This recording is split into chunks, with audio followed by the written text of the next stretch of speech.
Have you ever wondered why men seem to lose interest in you after meeting you in person for the first time? Isn't it confusing to feel like, what is it exactly that I did or said on that date that made him change his energy towards me instantly? Well, what if I told you if you just brought the right energy to a date, then you would receive the right energy from him afterwards? Which is exactly why on today's show, we're going to be discussing how to make men fall in love with your energy. That way, you can learn how to cast a spell of obsession on men that will have them and keep them interested in you forever. Welcome to the Players Club. If you're paying attention to me and everyone else in the live stream, please say here present so that I know you're here present and actively participate. Disinterest. Okay, now here we will draw out a chart so we're all on the same page.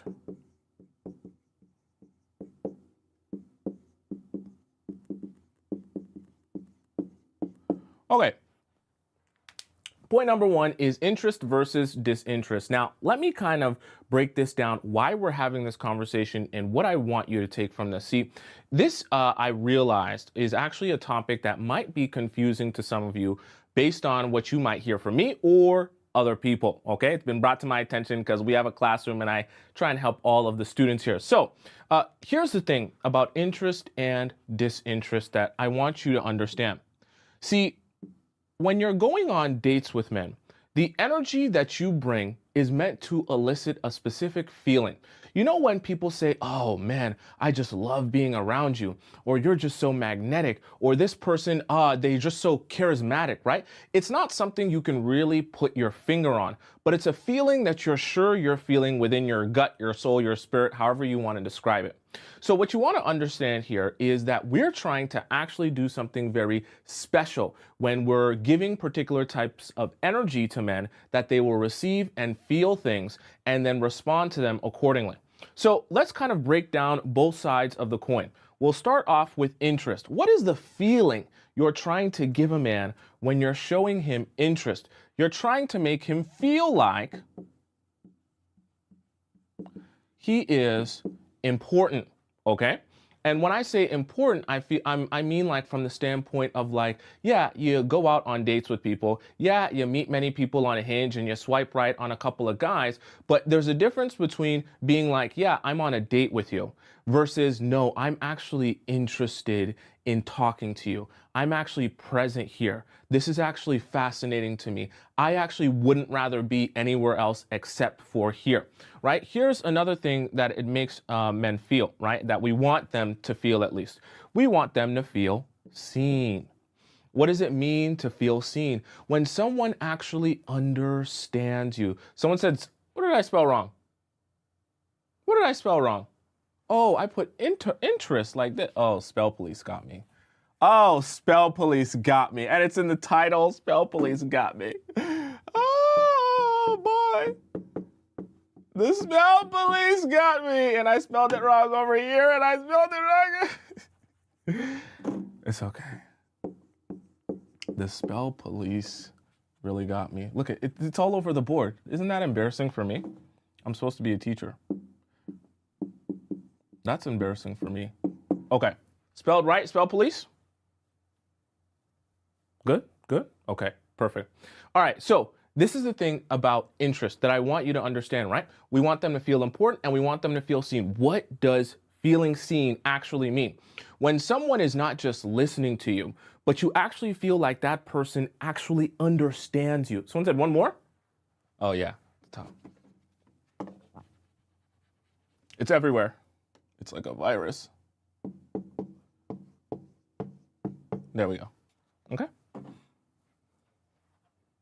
All right, so it's very important, right? You want to make men feel understood when you're listening to them, right? This is part of the interest, okay? You also want to make them feel, right?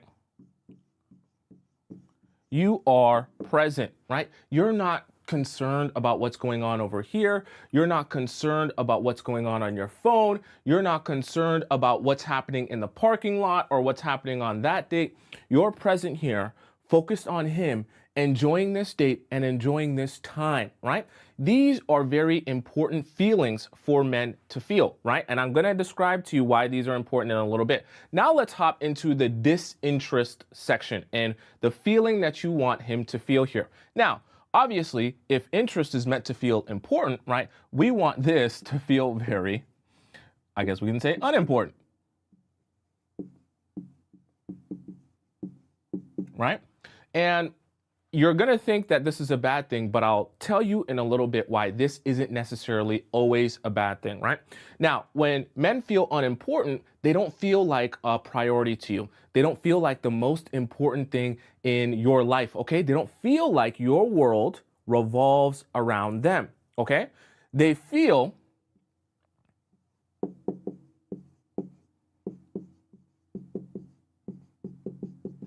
like you have other priorities in life, like you have other things going on, that you may or may not have other men in your life, that you may or may not be on other dates. It's a very, we can also put this here,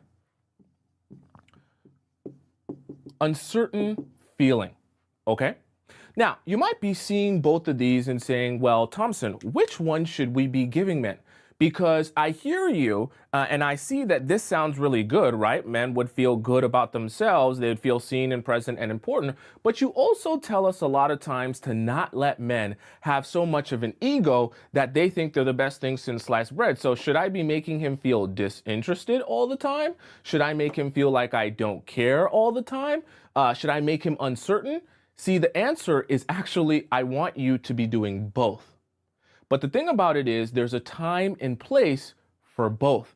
And I'm going to explain to you why this is so important to do both of these at particular times in a particular order so that the energy that he feels from you, okay, and it's going to sound very weird, the energy he feels from you or the way he'll describe you is as magnetic. Now, let's hop into our number 2 point, because I know all of you are like, well, okay, so explain it to me. So tell me, how do I do it now? I get it. I understand. How do I do it now? We're going to get to it. Okay. So now that you understand that you actually, ironically, need both interest and disinterest, let's start understanding how do we actually give both of those, when is it appropriate, and why is it important at these particular times, all right? So let's start off with our number 2 point, okay?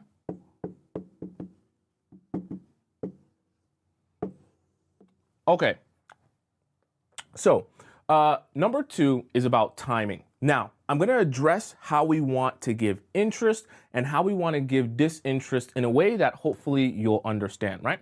So when you think about something in a simpler ideology, like a roller coaster, right? It looks kind of like this in a sense. Okay, not perfect, but you get the idea. Now, what's the whole idea in psychology behind a roller coaster? I know we're not in a theme park, but I want to explain to you this idea, right?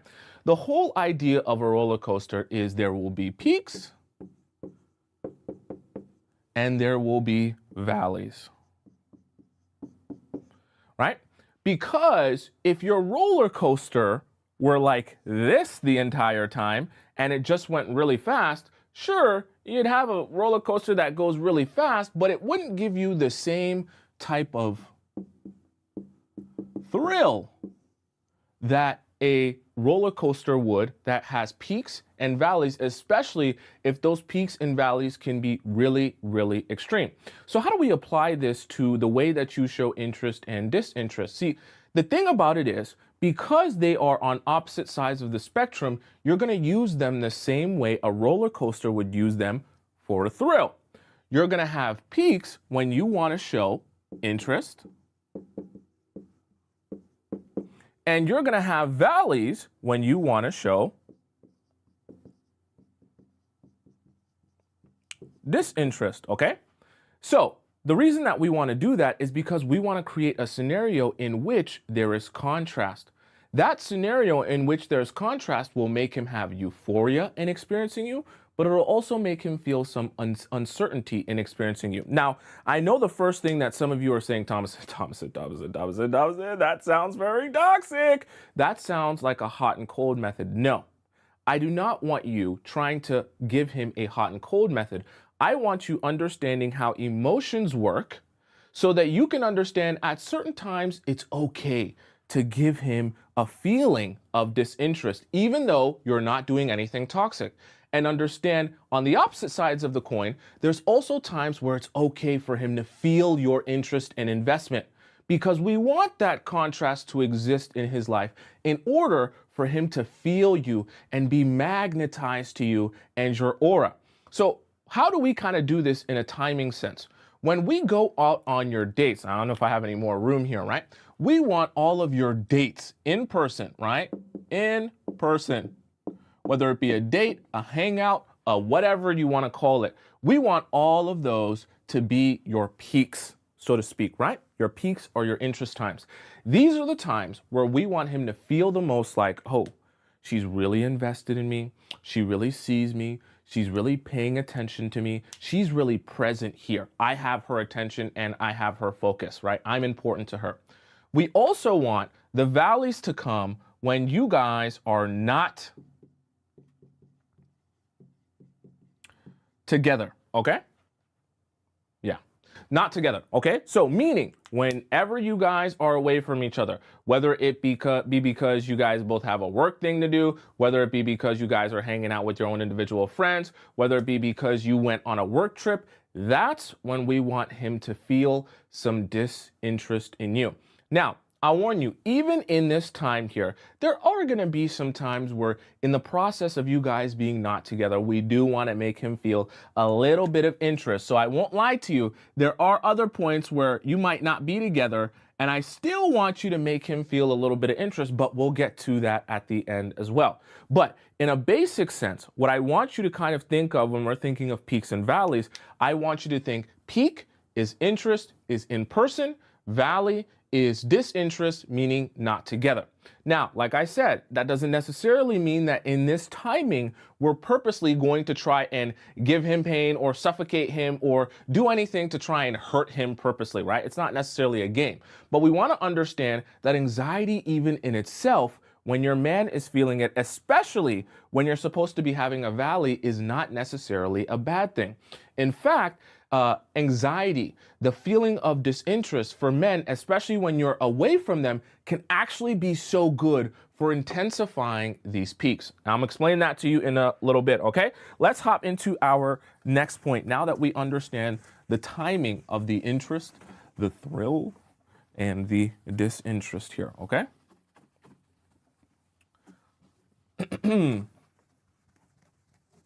Now,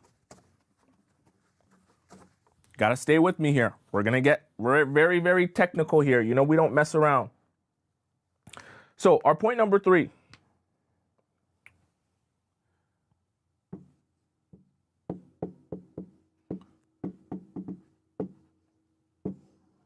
Okay. Now, our point number 3 is about the feeling. Now, what you want to understand whenever we're talking about energy, whenever we're talking about something intangible that you can't really touch and feel, it's all about understanding how emotions will flow, how feelings will flow, and how you can elicit a feeling or emotion within the man that you're dating. Let's kind of draw out something here so we can kind of think to ourselves, or I should say, visualize to ourselves how we elicit a particular feeling in a man, okay? So we have man here.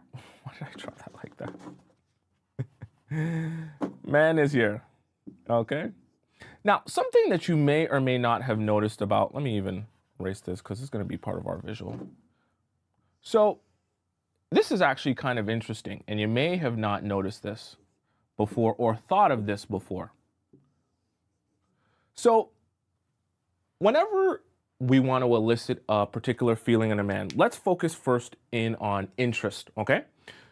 This is the thing about interest. Remember I said to you one of the categories or points about interest, you want to make him feel important, you want to make him feel seen, you want to make him feel like he's the man, and you want that to come when you guys are actually together in person on this date. What is the feeling you're trying to elicit so that you can understand the type of energy you're going to be bringing to this date? Let's think of a man's life in a general sense so we can understand what you're trying to do on this date. When a man goes out into the world, he has a whole bunch of responsibilities, connections, friendships, relationships that are platonic and, maybe romantic even, right? So let's think of some of the things that he has to deal with in life. He's got his boss, right? Which he has to do a lot of giving to, right? He has to do things for his boss, like projects and work and assignments and all that good stuff, right? He might have things like his mom, who needs him, wants to spend time with him. Maybe he's a little bit of a mama's boy. He might have other things like family, just in general, brothers and sisters. Maybe he's the oldest in his family. He has some responsibilities in terms of that. And then obviously he has his friends, right? Let me fit that properly. Or we could say his boys. Men love the boys, right? So let's kind of think of this, right? If he has different things here that he has to be giving to, because you got to give to a lot of these, right?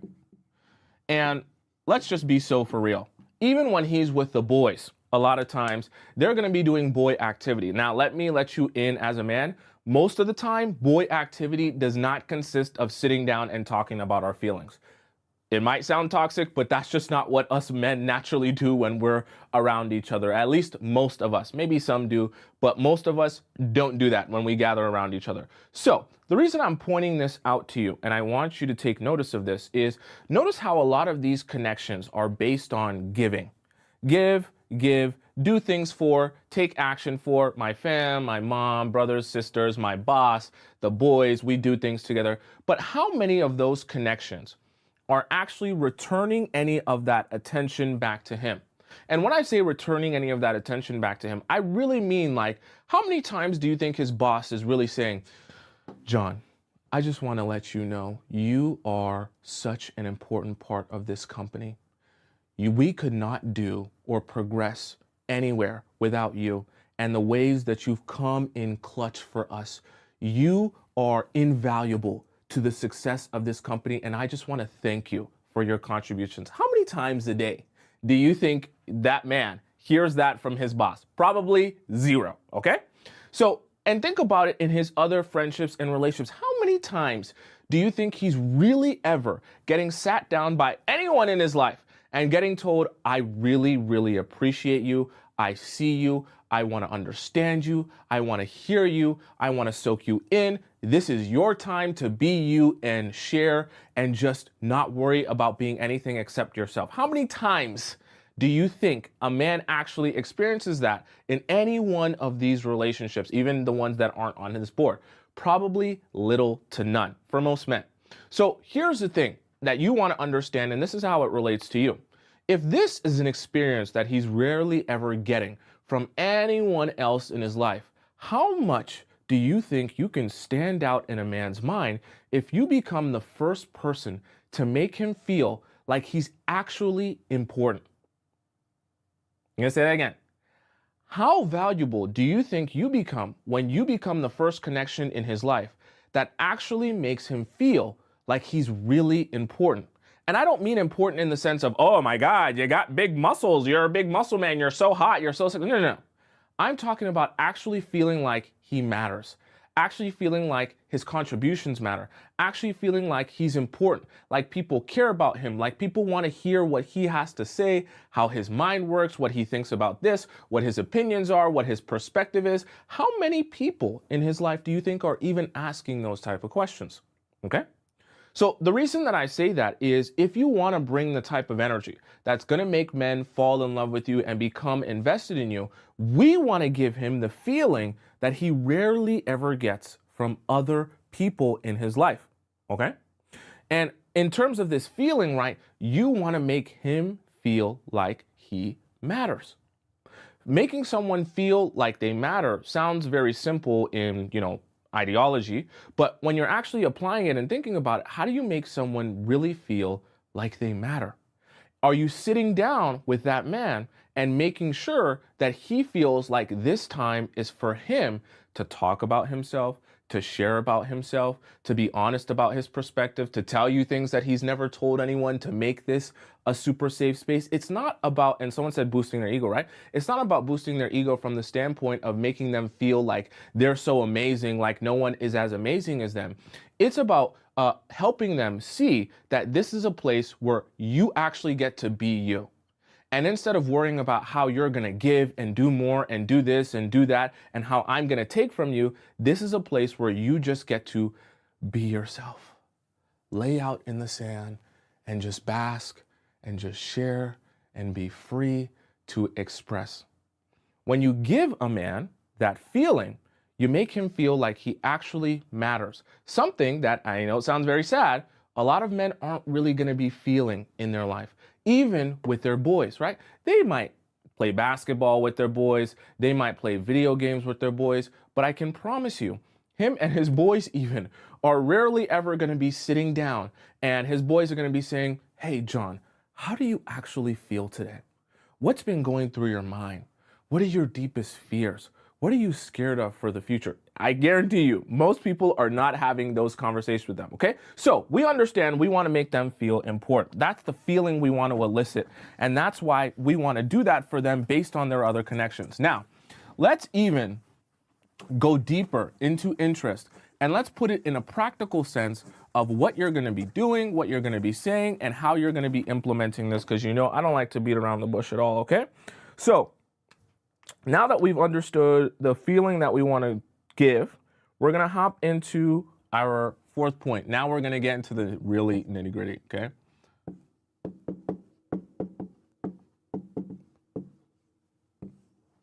Okay. We're going to create a chart here. It's world class, guys, okay? I hope you prepare. Now, point number 4 is about listening, okay? This can be an idea that feels easy in concept, but when I point this out to you and we actually take some notes on this, we'll see why there's actually a strategy to listening in a way that's very beneficial or works well or elicits that feeling that I talked about in the previous point versus listening in the bad way that's not really going to do or have the effect that you want it to have, okay? So let's kind of think about this here when it comes to listening, okay? Obviously, good listening is always going to consist of eye contact. I seen it was one of our members of the Players Club asked me a question in our Discord the other day. By the way, make sure you put your questions in our Discord for those of you who want me to answer it later.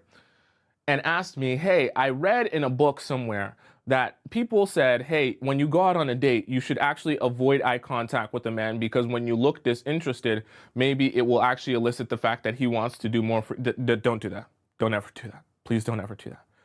Eye contact is so good and so vital to making people feel like you're paying attention. This is the thing that you might not notice. And actually, I'm going to even put this on the bad side here because it just popped in my mind and I want to make sure I address this. Anytime a phone is involved, it will make someone else feel subconsciously like you're not present, okay? This can be an easy mistake to make, and I'm telling you this as someone who's made it. Anytime you go on a date with a guy, I want you to have the phone in the bag, okay? I don't mean have the phone on the table where it's close to you and face down, no. Have it in the bag. Because this is a really weird thing that's happened to us Gen Zers and maybe even the millennials that have had phones for a while as well. See, the phone can become a subconscious message to someone that, hey, I either enjoy in this conversation, which is why my phone is away, or I am slightly disinterested in this conversation, which is why my phone is close by or on the table where I can access it if I ever kind of fall out of interest in this conversation. So this is the thing that I want you to be very aware of, right? You might not, because you might be so used to just casually picking up your phone and texting or answering messages or whatever the case may be, you might not realize how every time you pick up this phone, it breaks the feeling of interest that we want to create. It breaks the illusion, so to speak, that you are someone who wants to be here, wants to be present, and is actively like enjoying this conversation. So I'm not saying that you can't ever answer someone that's important or whatever the case may be. But my advice to you is if you want to do active listening properly, I shouldn't even say active listening, just the listening part properly. You want to make sure you take care of things that need to be taken care of before the date so that when you get to the meat and potatoes of the date, you can actually look like you're paying attention and you really care about what's going on. Okay. So we don't want the phone there and we want to keep eye contact throughout this conversation. Here's another point that becomes good when it comes to listening, right? This might feel a little bit unnatural to you if you haven't tried it before. But a great way to kind of do this when you're listening to someone and they're talking to you about whatever the story is to lean forward. You're closing that distance between you and the other person, and it makes it a little bit more intimate. Now, obviously, you don't have to take it overboard. You don't have to overextend yourself and be across the table, right? It can even be something very subtle, and if your back hurts, it's not that's something that's that big a deal. But it's something I want you thinking about, right, to elicit a feeling. Because remember, all of this energy stuff we're talking about is really just a feeling that you can elicit within other people by taking particular actions. So when you add up a couple of things over the course of time, you'll start to really make someone feel like you care, like you're paying attention, like this conversation matters. Okay? So eye contact, we have leaning in. Now, the other thing that might sound a little bit strange to you at first,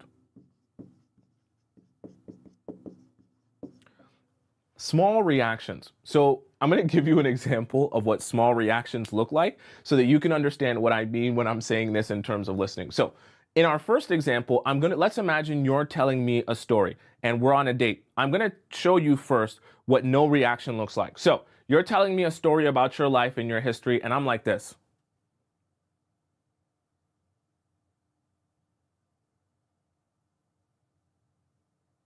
Yeah, you get the eye contact. You see that I'm, hearing what you're saying and it looks like I'm paying attention, but my stale face gives you a slightly uncomfortable feeling, right? Just the blank stare makes you feel like, I don't know if you're actually listening to what I'm saying or if you're just kind of like in la la land somewhere, right? And see, this is the thing about energy and aura, however you want to describe it. Small little minute details like that might not be something that you can actually pay attention to and see because you're you. So you're just giving things out, not realizing what you're giving out.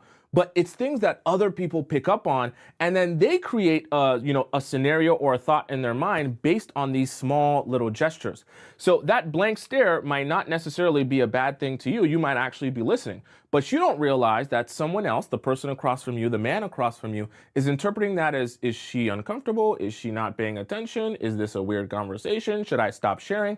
And all of that going through his mind will take him out of the illusion, so to speak, that we want to put him in. I should even say not illusion, the trance that we want to put him in. We want to put him in a trance where he's not thinking about anything else except this is the conversation I want to be in. This is the person I want to talk to. I want to be present here and I want to yap as much as I possibly can because this is an amazing feeling to be around this person. Okay.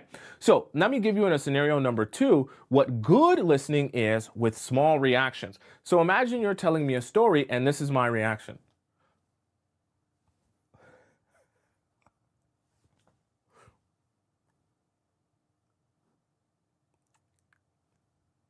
Now you feel like, as you're telling the story, I know it's kind of awkward when I'm here in the TV screen and I'm looking at you, but now when you're telling the story, it feels a lot like I'm actually following along with what you have to say.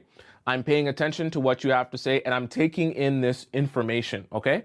Something as small and minute as that, even though it feels kind of like, is it really that big a deal?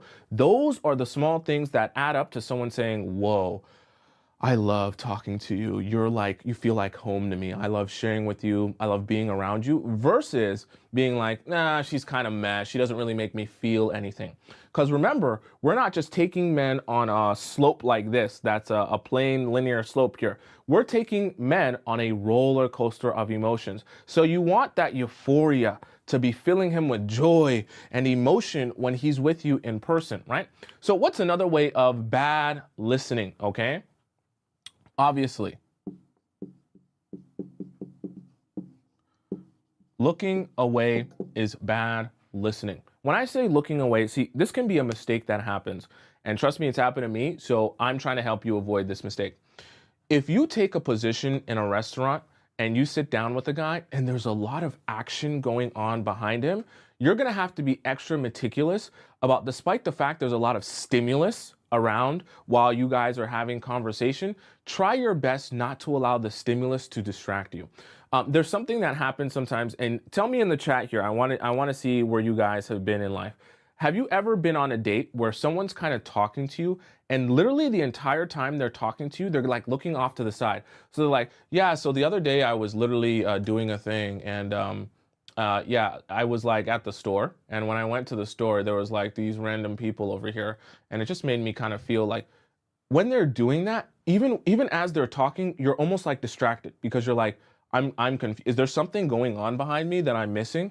Is there a whole scene, a whole like, should we even be having this conversation? Because I feel like this is very interesting, whatever's going on behind you. So the reason I say that, it's another one of those things that can feel very like subtle in the sense that like, oh, I'm paying attention to what he's saying, but I'm just like looking at this. There's like a really weird couple over here, right? That's a problem though, because see, when we want to elicit a feeling, we don't want him in his mind thinking, what is she looking at? Am I disinteresting? Should I stop sharing? Am I unimportant?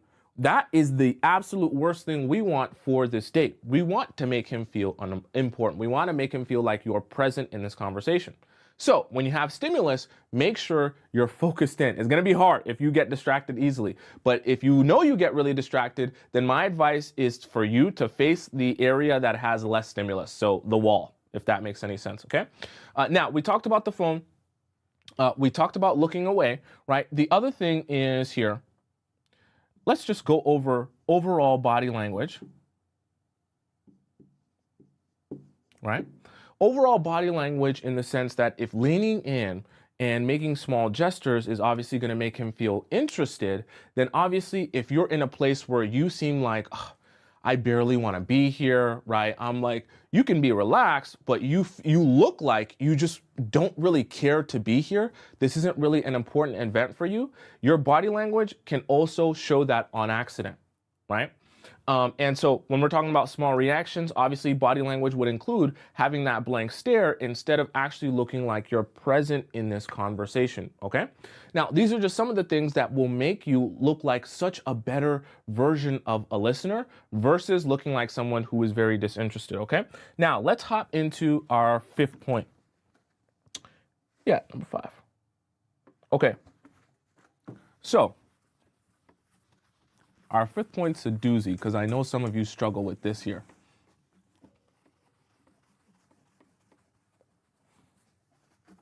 Okay.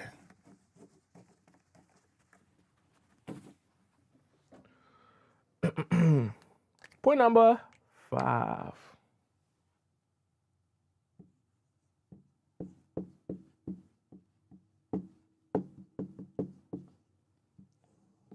Okay, so we're gonna think of this.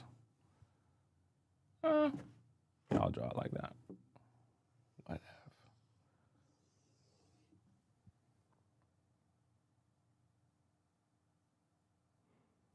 Okay, so we'll split it up like this. 1, 2, and 3.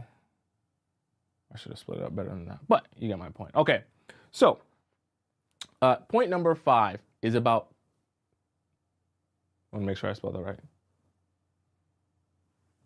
Conversation. That's spelled right. Chat? That's spelled right. Yeah, this is an O. Oh, I see. Sometimes I be missing the letters. I'd be so excited, chat. Conversation. This ain't a spelling bee, okay? We're learning about men, all right? So let's start off with our point number 5, which is conversation. Thank you, Spell Police. So point number 5 in conversation. Now, what do we want here in conversation? This is the thing about conversation. So a lot of people will be here, this is where a majority of people are in conversation with whoever they're talking to, whether it be a friend, whether it be a brother or sister, whether it be a guy or a coworker, a woman coworker, whoever it may be. A lot of people end conversation in terms of the depth that they go into their conversation here. Now, there's something that's a little bit deeper than that, obviously, which is where things can get a little personal, in questions that are like really pertaining to you and your life specifically, your home life, your family life, your dating life, and things like that, right?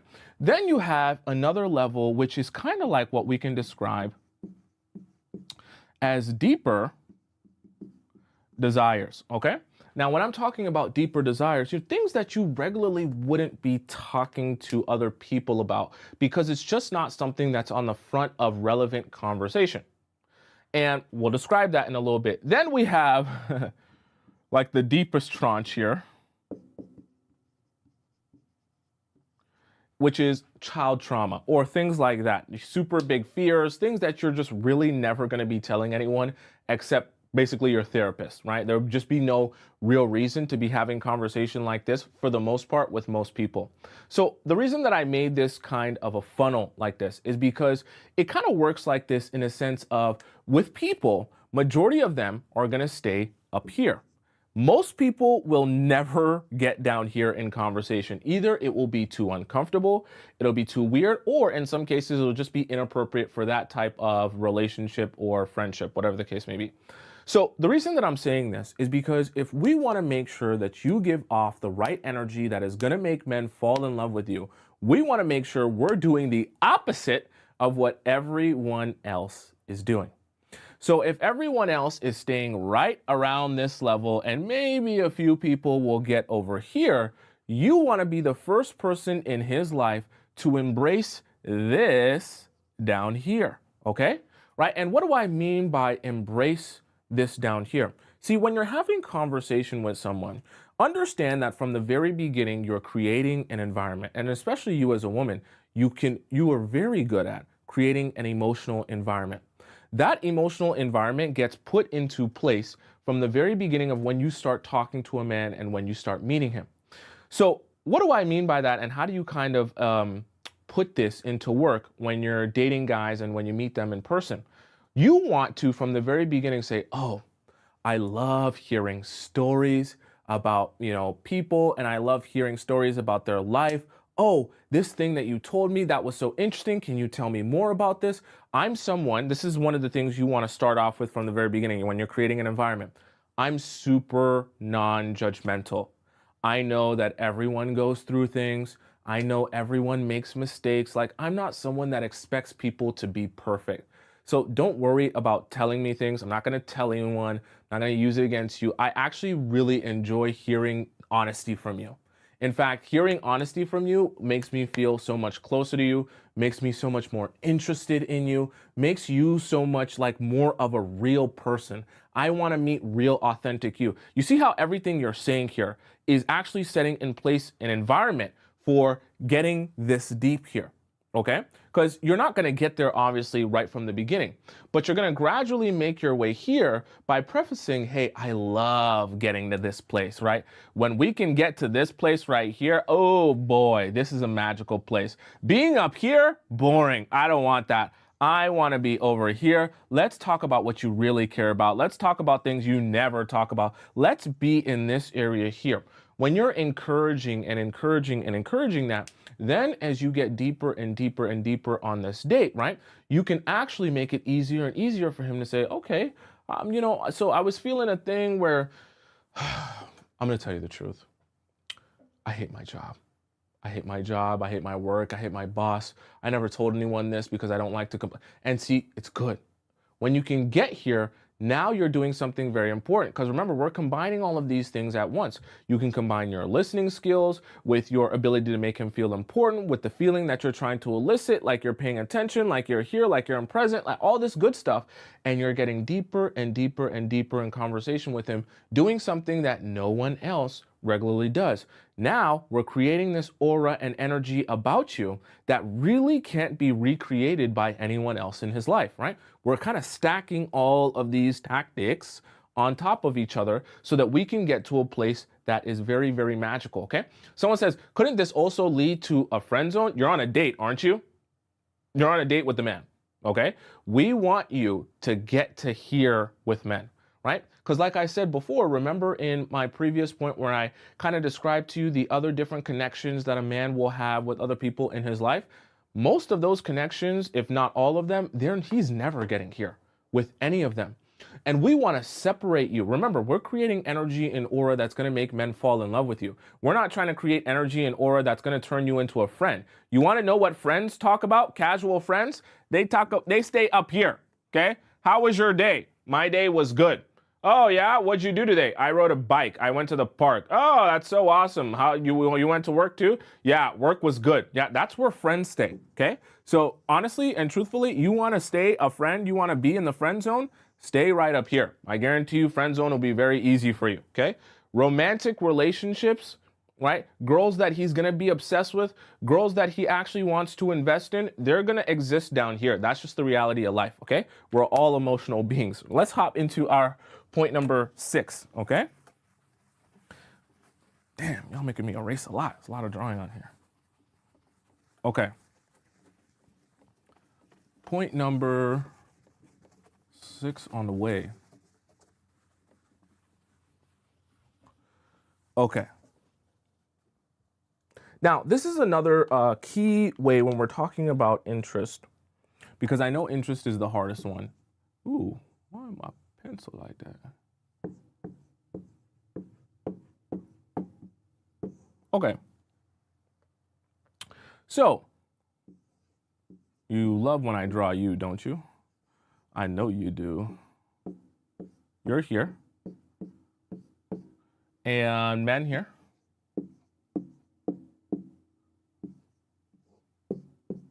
Okay, what you're going to do, so we start off here.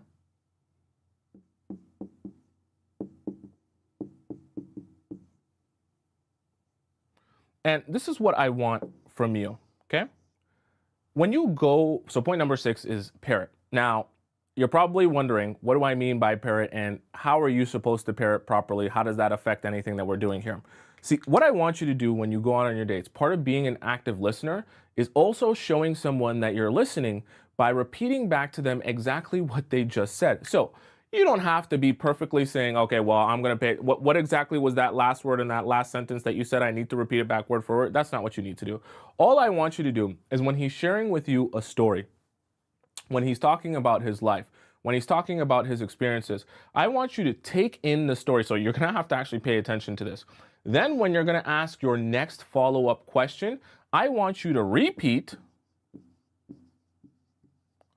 back to him one of the things he mentioned in his previous story, his previous experience, and use that to kind of funnel into your next follow-up question. Let me give you an example of what that looks like. So let's say for the sake of argument, he's saying, yeah, so honestly, I've been really stressed out because at work, I've been thinking about switching companies, but I just don't know if this other company is going to have a good work environment and going to give me the same vacation days. So I'm just kind of stuck between a rock and a hard place because I don't know if I want to switch, but I'm also very unhappy. Let's say that's the story that he's telling you. Now you want to ask a follow-up question of like, okay, so what do you want to do and envision for your next 5 years in terms of your career? You say, so I remember how you were saying that you're really unhappy with your career as it stands now, and that the new job that you're going to go to is kind of like really uncertain. But like overall, what do you want for the rest of your life? Like, do you want to or envision yourself working in a career or in a company that could grow to this particular level, or in a position of management or as a director? Or do you see yourself in a completely different field? You see how I took the experience that someone talked about and referred to, repeated it back, and then put it into or flowed it into the next follow-up question. What you're doing there is on a subconscious level showing him that you're actively listening to what he has to say, because you're repeating back to him information that he just told you, whether it be today on this date or whether it be from a date previously, from a couple of days ago or a couple of weeks ago. What that communicates to men subconsciously without you having to say it is I actually care about what you're having to say. and I'm actually taking it in when you're speaking to me.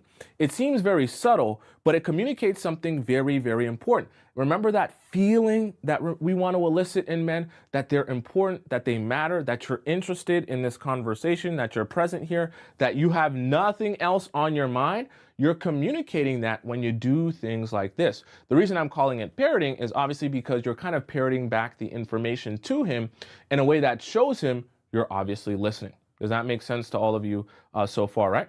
Vanessa says, do these tips work on men, or do the same rules apply for masculine? Well, my whole thing is I teach you guys about straight heterosexual relationships because that's all I know. So theoretically, yes, these things could apply to other types of relationships, but I don't want to make you any promises because I'm not in other types of relationships, okay? So let's hop into point number 7, okay?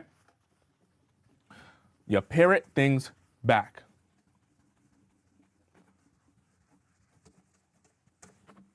Now, let's hop into this point here, which we've talked a lot about interest. Now we're going to talk just a bit about disinterest, because that also, requires some understanding, okay?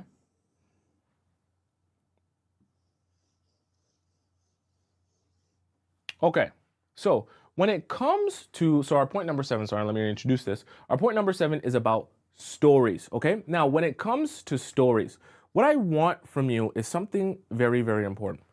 See, when you're not with a man, this can be a very tumultuous time in your life, meaning you can be very uncertain about how you want to be presenting yourself because you're uncertain of what you need to be giving him to give the type of energy that's going to make him obsessed with you and fall in love with you. What we don't want, okay, let's start off with what we don't want. We don't want you. Remember how we talked about the roller coaster of emotions, and we want to make him feel like you're very interested when you're in person and more disinterest when you're not together. We don't want this process of you guys not being together to actually just feel like a flat plane in itself. See, this is the mistake. Yeah, you start off, you got your good morning, right? Good night. Oh, what you doing? Right? All of these type of things, right? This creates that flat plane that we're talking about, right? That creates a very flat kind of, yeah, we're here, we're talking, we're existing, kind of boring, whatever, she's here, I might want to talk to someone else, this is unstimulating. I don't want you to give that feeling. Even when it comes to the times where you guys are not together, we want there to be ebbs and flows. Let me explain this to you. This is awesome. So obviously, you're not going to be texting him 24/7. If you've watched my show for any period of time, you're not going to be on the phone texting 24/7. You have other things to do. So there will be times where he feels like you are not interested, right? We'll just put an X here, right? The times where you're not going to be texting him back, because you're not going to be texting him back 24/7. But obviously, we live in a new era, meaning texting is a part of our lifestyle. So when you do text this man and you want to take him through these peaks and valleys, what we want to do for you, and this is going to sound kind of weird, right? We want to attach some pictures and some videos to create those peaks and those valleys. Obviously, those peaks and those valleys, right? The valleys are going to come when you're not responding. And those peaks, can you see that? Yeah. And those peaks are going to come when you're telling him a story. Now, this is going to sound kind of strange here. Put this here. This is going to sound kind of strange here because you're thinking to yourself, wait, I'm supposed to become a story. I'm supposed to be a writer now. I'm supposed to. This is what I want you to do. I want you to use your pictures and videos to tell stories of things that you've been doing. Why? Because stories are a lot more interesting than this. Texting someone, good morning, good night, what you doing today? Oh, I'm at work, having a good day, I'm just cooking, that's boring as hell, okay? Nobody's gonna find that interesting. This even though this is kind of like uncertain, right? When you're not responding, when you're doing things, when you're going places, when you have things to do, even though this is anxiety inducing, what is euphoric is to have you pop back up with some pictures and videos of where you've been for the past hour or what you've been doing, right? It's a lot more stimulating and memorable to go through this experience with a woman, even when you guys aren't together, versus going through this experience with a woman, right? I'm just telling you this from an opposite perspective. So what do we want? Why am I saying pics and videos? One, because images are always more powerful than words, okay, on a screen. And number two, these pictures and videos can always be attached to a story. So let me give you an example of what I mean. When you go to your hot yoga class, maybe you take a 10-second video of you finishing up the hot yoga class, whether you're in a pose or whether you're just taking a selfie or whether you're just taking a video of the steam room or the sauna or the whatever it is. And you send it to him like, oh, I know I didn't respond for the last hour, but I'm just sending you a picture of this sauna or this steam room that I'm in. This place looks so beautiful. This place is so crazy. I'm sweating so much. This is crazy. Okay.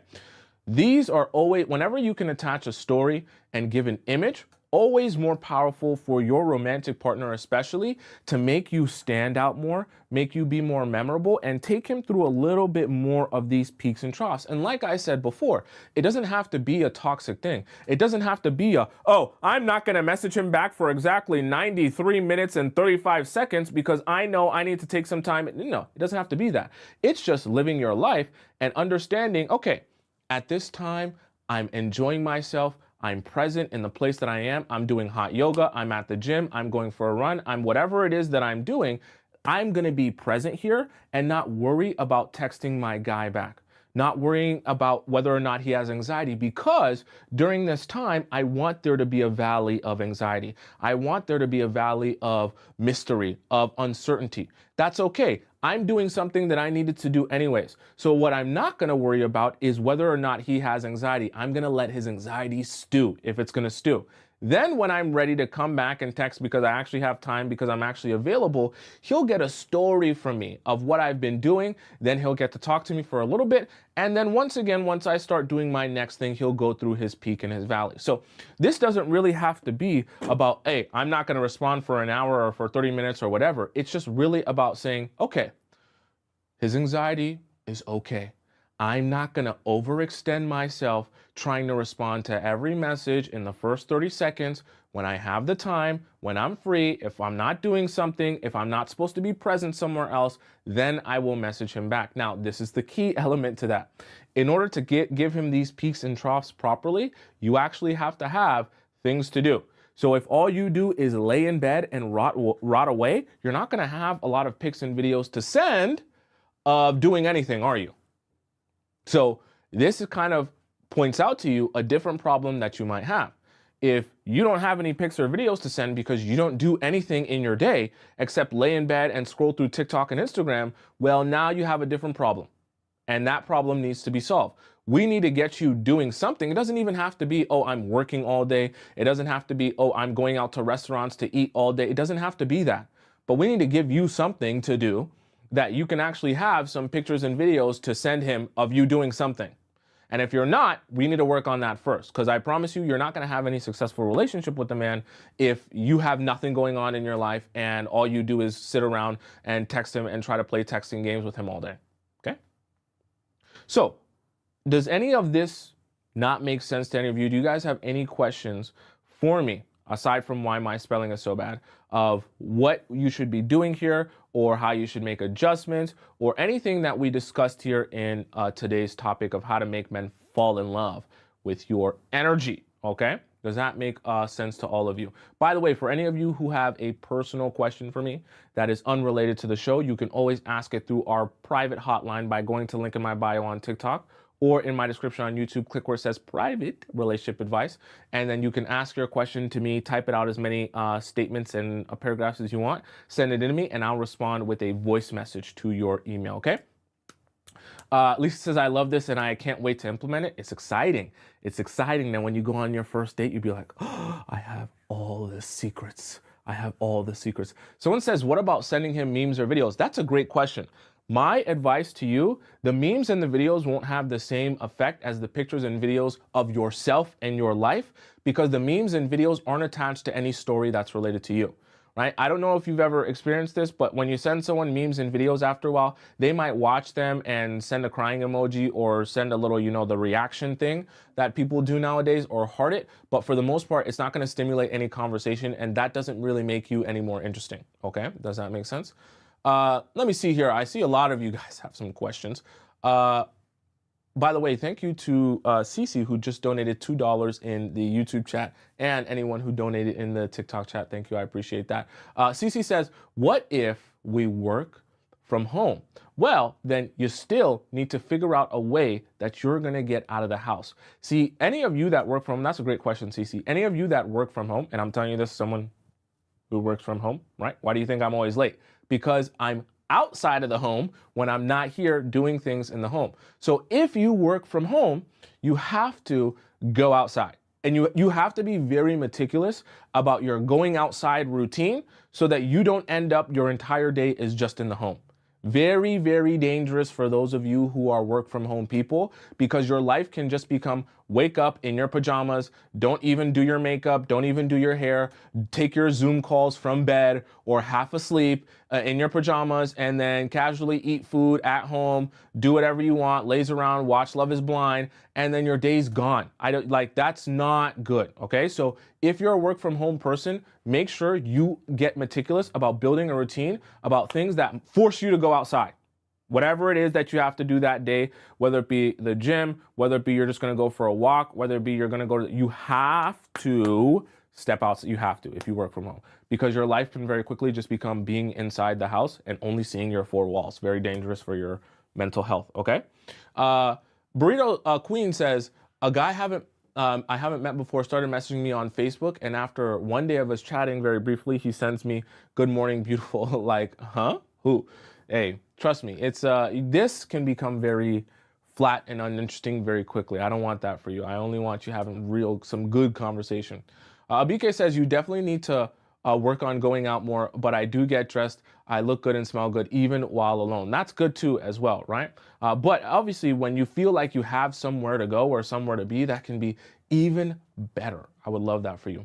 LP Baby says, for point 5, me and a new guy spoke for 1 hour about colors, and I asked him if he talks about this with his boys, and he said, hell no, I wouldn't waste my time talking about colors with his boys. Should I be offended? No.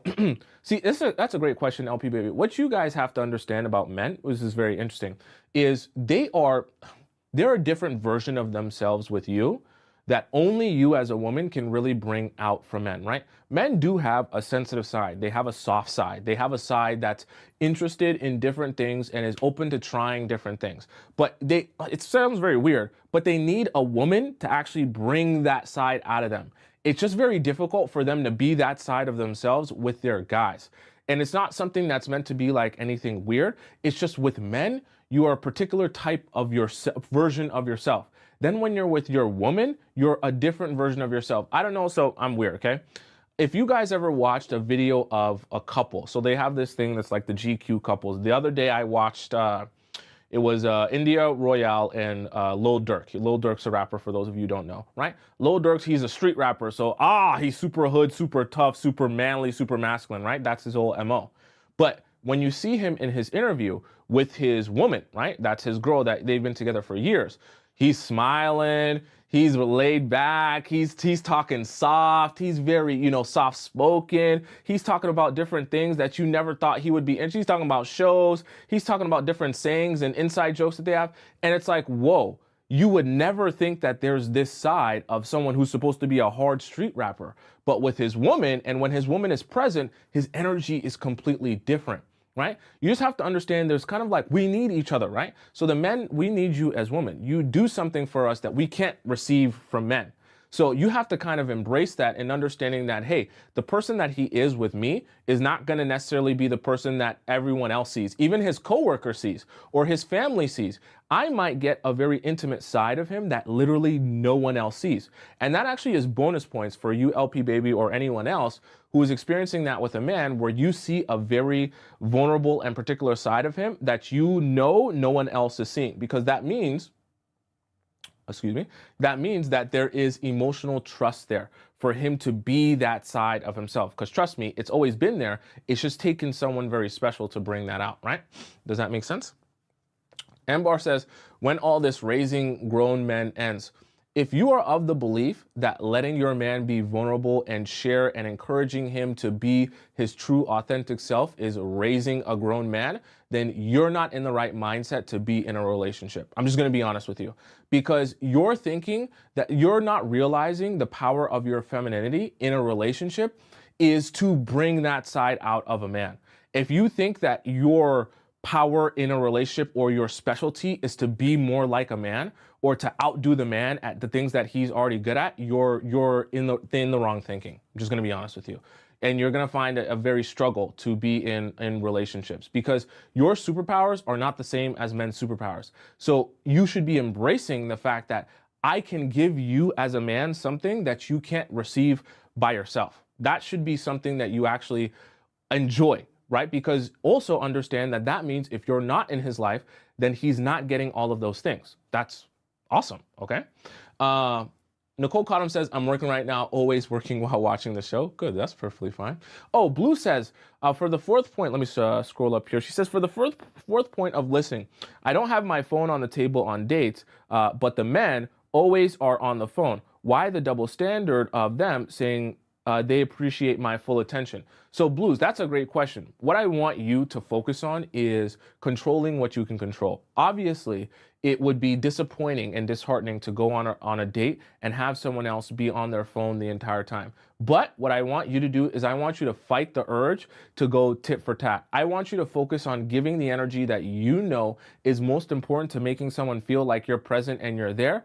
And if they still can't reciprocate that towards you throughout the entire date, then you say, not my cup of tea. I'm going to move forward and I'm not going to be with that person, right? But you have to focus on controlling what you can control rather than saying, I'm only going to give or do or give the energy that I know is going to attract people to me. But if that person is doing that thing for me, right? I know it sounds kind of weird and kind of strange, but I promise you, you'll be better off if you just say, look, I know what I should be bringing. I know how I should go about my dates.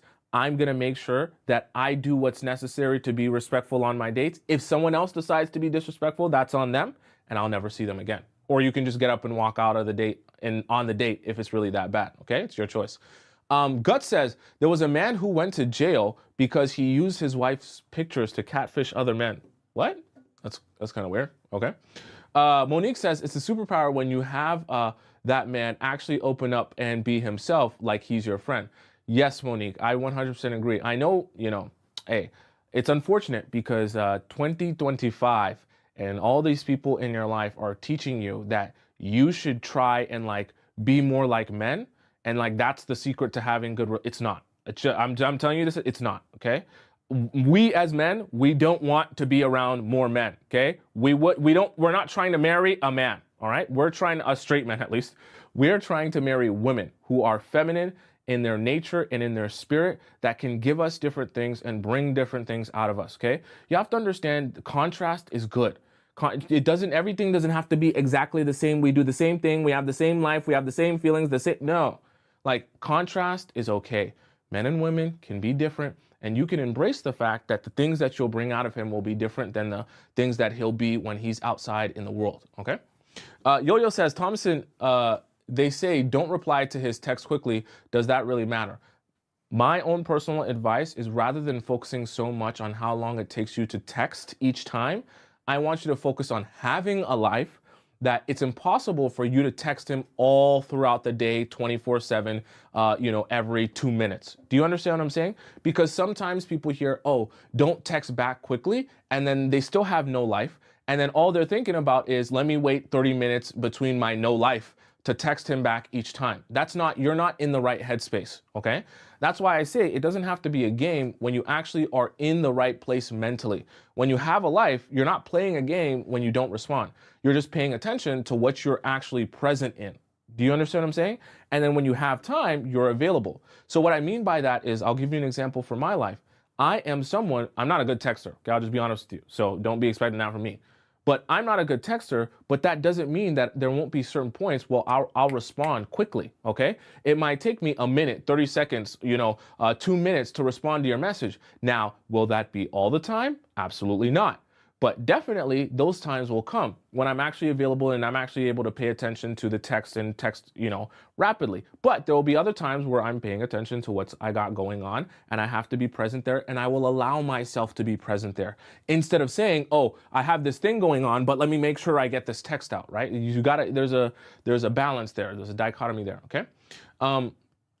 Does that make sense? Emerald says, I paid for premium relationship advice from the link of your bio, but I still do not have an answer. Is it private advice?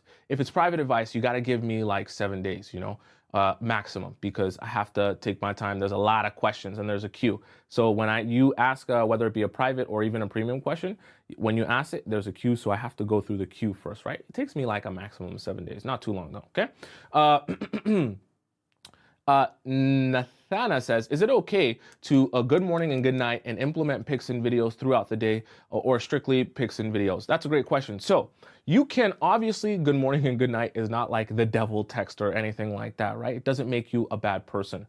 What I want though is for you to not get stuck in this habit of every day it's just good morning, good night, what are you up to? Oh, I'm at work. Oh, I'm doing this. Oh, I'm at the whatever. And that's all you ever do in terms of your texting, because that's very boring and mundane. So obviously the good morning and good night can exist, but you also want there to be some of this as well. Okay. All right. Emerald says it's not private. If it's a premium question, then that means it's a Discord question, which means you got to go into our Discord section. So go into the link in my bio on TikTok, click where it says Discord, and then drop your question into the premium Discord relationship advice forum. That's where you're going to drop your question in and actually ask it there so that I can answer it there if you've paid for premium. And make sure in your donation you put down your Discord username and the title of your question, okay? Lawrence says, I got to do my nails and hair. Stay ready. So you ain't got to get ready. Perfect. Now you get it. All right, chat. Let's hop into our React segment. Okay. Let's see here. So when I was a kid, my mom did this thing for me and my two older brothers called Husbands in Training. That's what she called it. It was a full, multiple year curriculum on how to be a better husband. It covered everything from eating etiquette to chivalry to the ethics of the porn industry, just anything you can think of. Some of it was too much. I remember one thing in particular. It was called the porn quiz. I think I still have it on one of my old laptops. That was a quiz about the porn industry, and it was too much. But there was a lot of really good stuff in that curriculum. There were things like what to do if your spouse says something and the information that they give is wrong. How to handle it if they say something wrong in public versus in private, when it is appropriate to correct them and when it isn't. We talked about consent. We talked about just the basics of respecting and honoring women and listening to women and all of the things that really just make you a decent human being. And then when I was in high school, my dad realized a lot of the things that we were learning from my mom were things that he was never taught growing up. And so he decided he also wanted to take Husbands in Training. So myself, my brothers, and my dad were all learning how to be better men from my mom through this Husbands in Training course. And my mom even made certificates of completion that she signed and gave to each of us on our wedding day. There are parts of this curriculum that should never see the light of day, like the porn quiz. But there's a lot in it that I think I will revive to do with my son. I'm definitely raising my son to understand how consent works and that the necessity for consent doesn't end when you get married, that things still need to be consensual. Identifying when women are in distress or in danger because of other men, and when to intervene and how to appropriately intervene, like healthy conflict resolution and how to express your feelings in a healthy way, and appropriate ways to respond when someone expresses their feelings to you.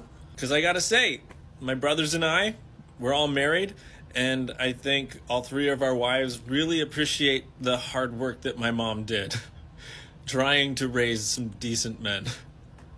That's awesome. I like that. I like that idea. Maybe I should chat. Should I create a curriculum for understanding men? Give you guys pop quizzes and things like that, because we do have a very classroom type of vibe here. Maybe I could add pop quizzes. How would I do that? Multiple choice, essay answer. We could really get busy in here. He giving me some ideas. Well, we might have to do something like that. Maybe. Yeah, very interesting. Very interesting. We have a classroom vibe going on. You guys know I'm all about the information, so we might have to do that. We might have to do that. I like that. If you could leave me for your dream girl, would you leave me? Who's the dream girl? Whoever your dream girl would be. Would you leave me if, like, the dream girl was presented in front of you? Do I still get my kids? Or do they disappear? Yeah, you can have your kids. It's just me that you lose. Are you going to be nice to me or mean to me for the rest of my life? The wrong answer, dude. You're supposed to say, I'm your dream girl. I'm your dream girl. Am I your dream girl? I guess not, huh? I mean, I was thinking about it. No.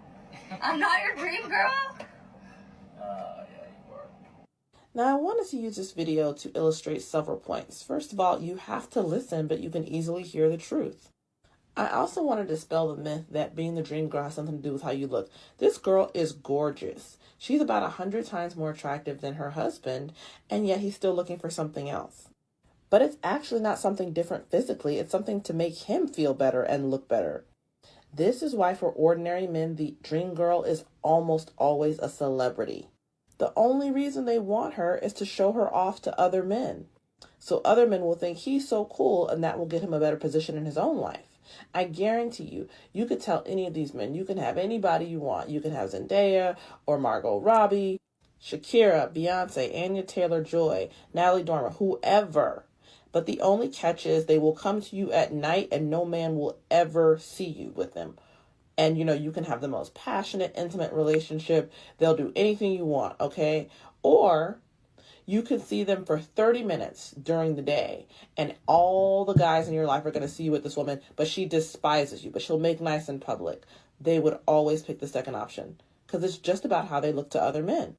And this is why the dream girl has very little to do with the guy's desires and everything to do with who his friends think is hot. That's the other reason why their desires are often contradictory.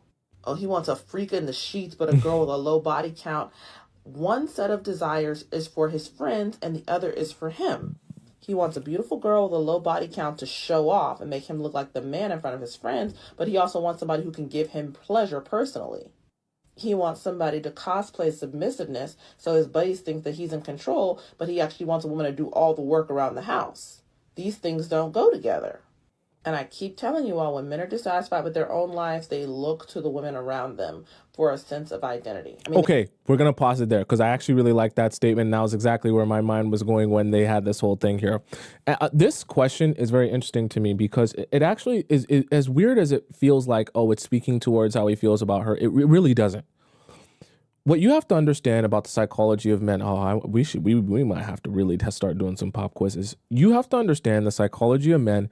Majority of the time is really a reflection of what they feel internally, what they think internally, how they go about their own life, how they approach their own life, and all that other stuff.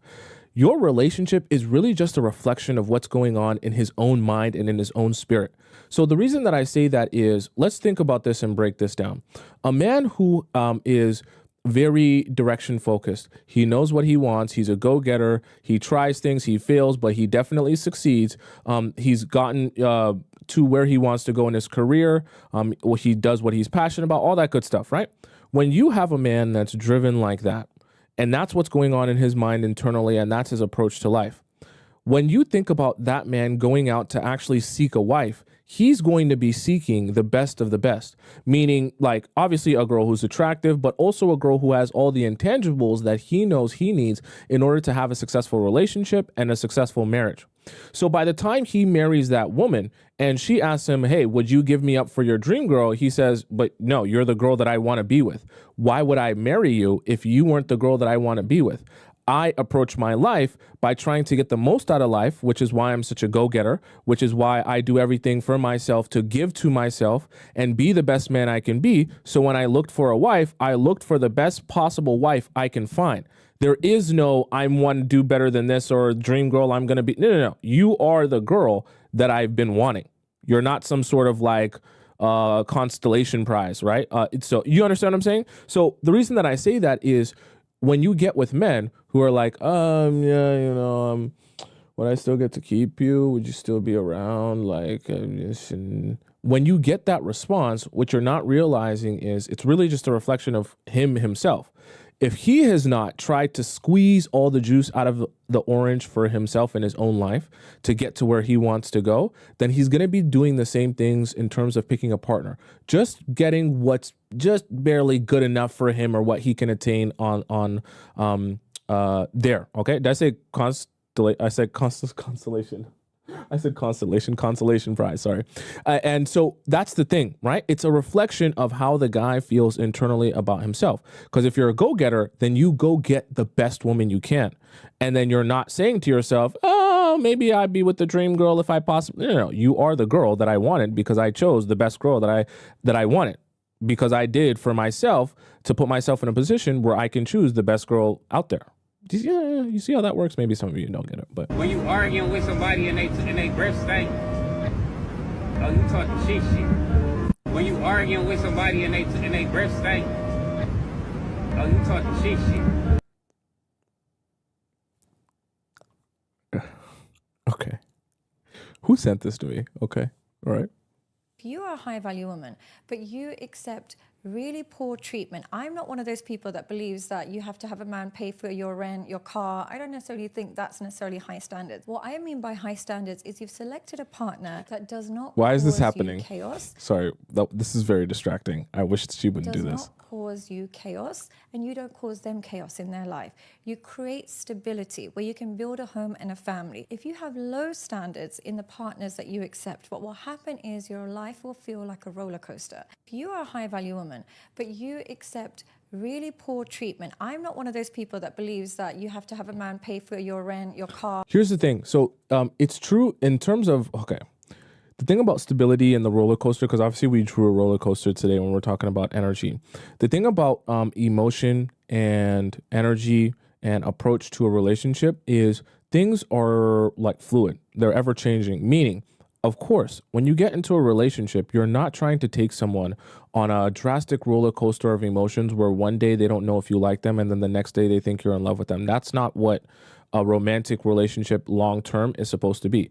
But however, when you're in the stages of growing a relationship, there's particular ways that you will stand out in someone's mind. And the reality of it is, honest reality of it is, if you are so overly predictable that people become bored and uninterested in you, men will neglect you. So what needs to happen for you as a woman is at the beginning, you need to show aloofness. You need to have some mystery. You need to take them through some ebbs and flows. And it doesn't even have to be toxic. It literally just has to center around the fact that you do not allow that man to be the center of your universe. Wait a second. I didn't even realize this until I just saw it now. First of all, let's give a nice big round of applause to Guts in our YouTube chat. I didn't even see this here. Thank you so much, Guts. Guts just donated $50 in our YouTube chat. I apologize, I didn't shout this out before, but thank you so much, Guts, for donating $50 in our YouTube chat. Let's all give a nice round of applause to Guts because that's a very, very generous donation up in our YouTube chat. She says, thank you for showing us how to contrast, it really is beautiful. That thought made me smile. Love your show as always. Keep going strong. Thank you so much, Guts. I hope you're still here while we're congratulating you. So I really appreciate that. And I really appreciate that donation. Sorry, I almost missed that. I just seen in the corner of my eyes, $50 donation. I appreciate that, Guts. Okay, let's hop into our next one here. I was gonna make a video tonight, but I have to say this. If I wanted to get clout off of social media quickly, if I wanted to make money off of social media quickly, all I would need to do as a decent looking lady is parrot male talking points. So if I got done up and I came on the internet and was like, men go through things too. You should go 50-50 a day with men because you need to earn him as well. You need to earn his presence, you know. Men's time are valuable as well. If I came on the internet and started saying shit like that, what would happen is I would have an influx of men coming to support me. I would have men commenting on my page, men reposting my videos, men following me, men buying my products, men supporting me financially. That would happen very quickly. It would be at the expense of my reputation, but it would not be hard to do. And since I'm not an idiot, it also wouldn't be hard to figure out what talking points would get men to agree with me and follow me, because it's obvious. And this is why I need you guys to have discernment when it comes to social media. And I really need you to have discernment when it comes to men coming on here and parroting talking points that they know women will want to hear. Because you are giving these men clout who don't actually believe what they're saying, but they know that as long as they say what you want to hear, what most women want to hear, they will get followers and therefore make a lot of money off of social media. Majority of these men do not believe anything that they're saying. They just know that you will eat it the fuck up, especially if they're halfway decent looking. A lot of people come to mind, but please, when it comes to female empowerment content, when it comes to being empowered in your dating life, listen to female creators. Stop listening to male creators. They don't know what the fuck they're talking about, first of all. Second of all, they just parrot what other female creators are saying. If you need to hear this kind of messaging from a man's mouth, then there's more work that needs to be done than whatever the fuck they're trying to teach you. Stop making men famous for just saying the same things that other women are saying, especially when it comes to empowering women. No more male dating coaches that are targeted towards women, please. Okay, so Mrs. Texas Garden Fairy says, I'm not allowed to exist. Me, I'm illegal. Me, I should go away forever. I don't serve society at all. So here's the thing. Hey, everyone's entitled to their opinion. If she doesn't think that male dating coaches have a place in this world, shouldn't tell women anything about anything, hey, more power to her. So here's my thing. I do think that all of you should have discernment in when you hear someone say something and not just blindly say, well, tell me exactly what to do and how to do it, and I'll blindly follow your advice because I trust you to the moon. That's just not how I advise you to live your life at all. Whether it be with me, whether it be with someone else, any other dating coach that you might see, whether it be male or female. The same thing that she's talking about in terms of using discernment applies to anyone that is giving you advice, okay? Whether it be financial advice, dating advice, love advice, personal advice, whatever advice.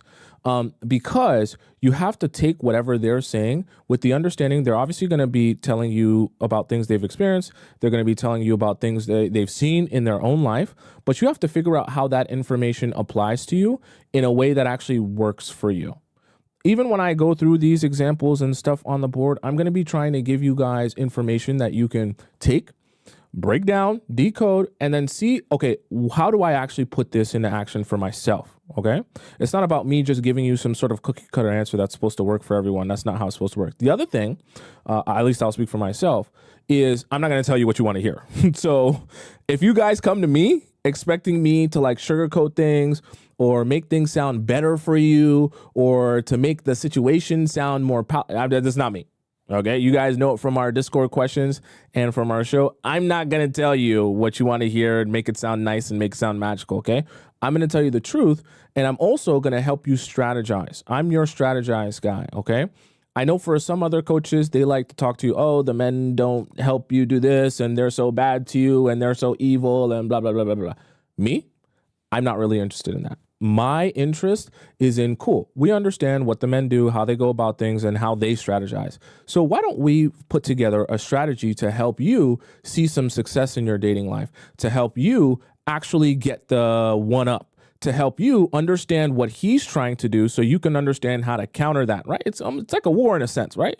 Everyone's kind of countering each other's actions and understanding the strategy and things like that. That's why I'm on the whiteboard, right? Because I want to help you strategize. And in the process of me helping you strategize, hopefully you can have a better understanding, a better grasp on relationships. Now, like she said, maybe I could be wrong.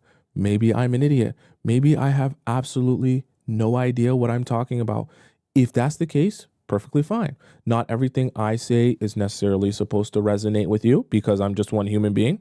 And not everything anyone else says does. There will be, you will always have creators that you resonate with, that you're like, I like this message. I like this person. I like the way that you deliver this information. This feels relevant to my life. And then there will be some people you'll be like, not my style. I don't like that. I don't want to hear that. So it's really a to each his own type of thing. But if she believes that all of us male dating coaches talking to women should go away, more power to her. I have no problem with her. Younger women are more triggered by cheaters than older women. Let me tell you why. Because older women have already done that. They've gone from relationship to relationship to relationship. And they realize that no matter what you do, you can't make another person do something. They're going to do what they want. You're going to learn this as you get older.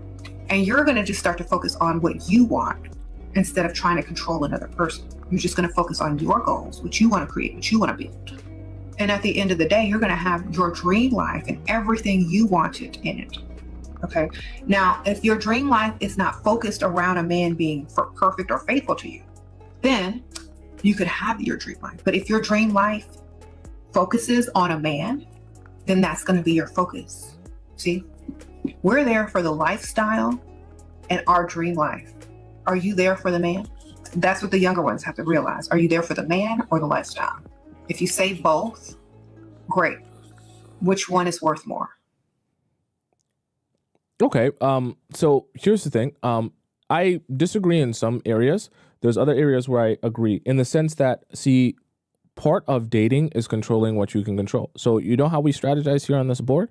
It's about understanding how to control what you can control in terms of how you present yourself to get the men that you're looking for, that you want to be with, attracted to you. But obviously, in that sense, there's always going to be some bad actors. You're going to meet some men that don't cooperate. You're going to meet some men that have their own agendas. What you can't worry about is how a man chooses to show up for you, because truthfully, you can't control that. If he chooses to be a garbage man to you, if he chooses to treat you like trash, it's not really a reflection of you or anything that you're doing, but you just have to understand how to minimize the time that you waste on men who are looking to waste your time. And that can be, so for you as a woman, it can get very easy to obsess over trying to get one particular man to act right, instead of just not wasting time on the wrong men.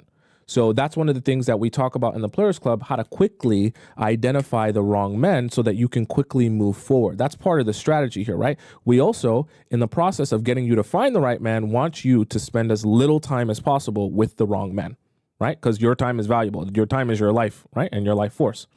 Okay. But the other part of the, only choose the lifestyle and never worry about, I think that accountability is important for men. So yes, your lifestyle is good, but you also want your man to be accountable. So there's a balance there. I don't think that life has to be lived on any extreme. This is just not my MO. I know some people teach that. I don't think life is lived on an extreme. I think there's balance in everything that you can find. Just a friendly reminder, if you actually love yourself and you actually love spending time with yourself, it will eliminate 90% of your problems. I'm telling you right now, if you focus fully on what you've got going on, what you want to accomplish, what your goals are, you will, one, no longer feel left out. You won't feel like a personal attack when people don't invite you to things, because one, you have better things to do. Like if you have hobbies and you do things and you work and you have a business and you're just working on stuff to make your life better, you do not take little things personal nearly as much as you would if you didn't enjoy spending time with yourself or love spending time with yourself. Let me think. You'll be less afraid to ask questions. I feel like this is a big thing that I've learned about myself in the last couple years. I feel like when I was younger, like the way we grew up, I was afraid to ask questions. Like, I'm not gonna lie. At this age, I could care less, and like I want to learn and I want to know things. And I feel like once you get really comfortable with yourself and you realize like things that you were insecure about, like as a child or like as an adult, you'll soon realize that like when you then see it in other people and like you notice that they're insecure about maybe asking a question, then you'll respond differently and you will make it like a safe place for other people to share, other people to ask questions, other people to like do what you always wanted to do when you're younger, in the sense of like feel comfortable to like ask questions, all of that. Like you will start creating that person that you wanted when you were younger. And if you spend just a lot of time with yourself, you like figure out what actually makes you sad, happy, like what you enjoy, what you hate. So something that made me think about. I was helping a woman the other day, and one of her questions to me, because I get a lot of private questions. One of her questions to me was basically trying to understand, why is this friend doing this? Why is this partner doing this? Why are these people being weird? Why am I not accepted? Why are they saying these things about me? And in my response to her, right, I won't give you all the details, but in my response to her, I basically said to her, you're spending and expending so much energy worried about everyone else's life, what they're doing, what they're saying, what they're thinking, and how they're treating you, how they're treating their family, how they're treating each other. You invest so much of yourself in other people, and you spend so little time thinking about solving your own problems just for you. And I'll kind of give you the short version here. One of the things when I asked her, why don't you let's focus just a little bit, some time. What are some of the things that you actually want to see? Because you're very good at dwelling on the past and other people and what they're doing wrong or how they're not treating you right. That's great. But after that, let's focus some energy on what do you actually want to see in your life? What do you actually want to do for yourself? What are some of the things that you fantasize about in terms of your romantic life being like, your personal life being like, right? The way people approach you being like. And that was a very difficult answer for her to give. That she didn't have as much details to talk about, because she almost it was what's the word I'm looking for? Her gears were not wired to spend time and energy thinking about herself and thinking about the life that she wants to live. Her gears for so many years have just been spent focusing. What are they doing? Why don't they like me? They don't want me. Why are they saying this? Why are they saying that? Everything is bad, right? And that created a cycle in which all of that energy focus neglected herself and neglected her own life, to the point where when she finally actually thought about some of the things she wanted to see for herself and see in her own life, she said, oh, I want to be seen as this. I want to be approached as this, but I'm not even doing the things necessary. I'm not even taking care of myself. I'm not even dressing nice to be approachable. I need to start going to the gym. I need to start eating better. There's so many things that I'm neglecting of myself that aren't even going to allow me to see the life that I want to live. And I kind of helped her through the process of understanding, okay, how do we break down these problems into smaller bite-sized pieces to figure out how we get to your version of success, right? And I was like, look, when we finally did it with each other in the private question, because it was multiple private questions, when we finally did it, I was like, look, finally, look how enjoyable that was to spend some time thinking about you and solving a problem for you. Now you have an answer that you can implement, that you can make changes on, and you can spend time tweaking and adjusting for yourself and putting that energy that you were thinking about this person and that person and this person and that person on you, and just making a better version of you on a daily basis. Then the outcome, instead of it just being you frustrated with other people and their lives, will be instead that better version of you, right? I think that's amazing. If I were dating a man and there was only one characteristic that I could choose, it would be integrity. I think a lot of women think that they're exempt from who a man is because of how bad they are, how beautiful they are, but nobody is exempt from a man's character. My father taught me that the way a man does one thing is the way that he does everything. So if he cheats the system at work, don't think it's not going to happen to you. So if he buys something and he takes it back to the store knowing that it's broken, don't think that if the opportunity arose that you would not be a victim of that.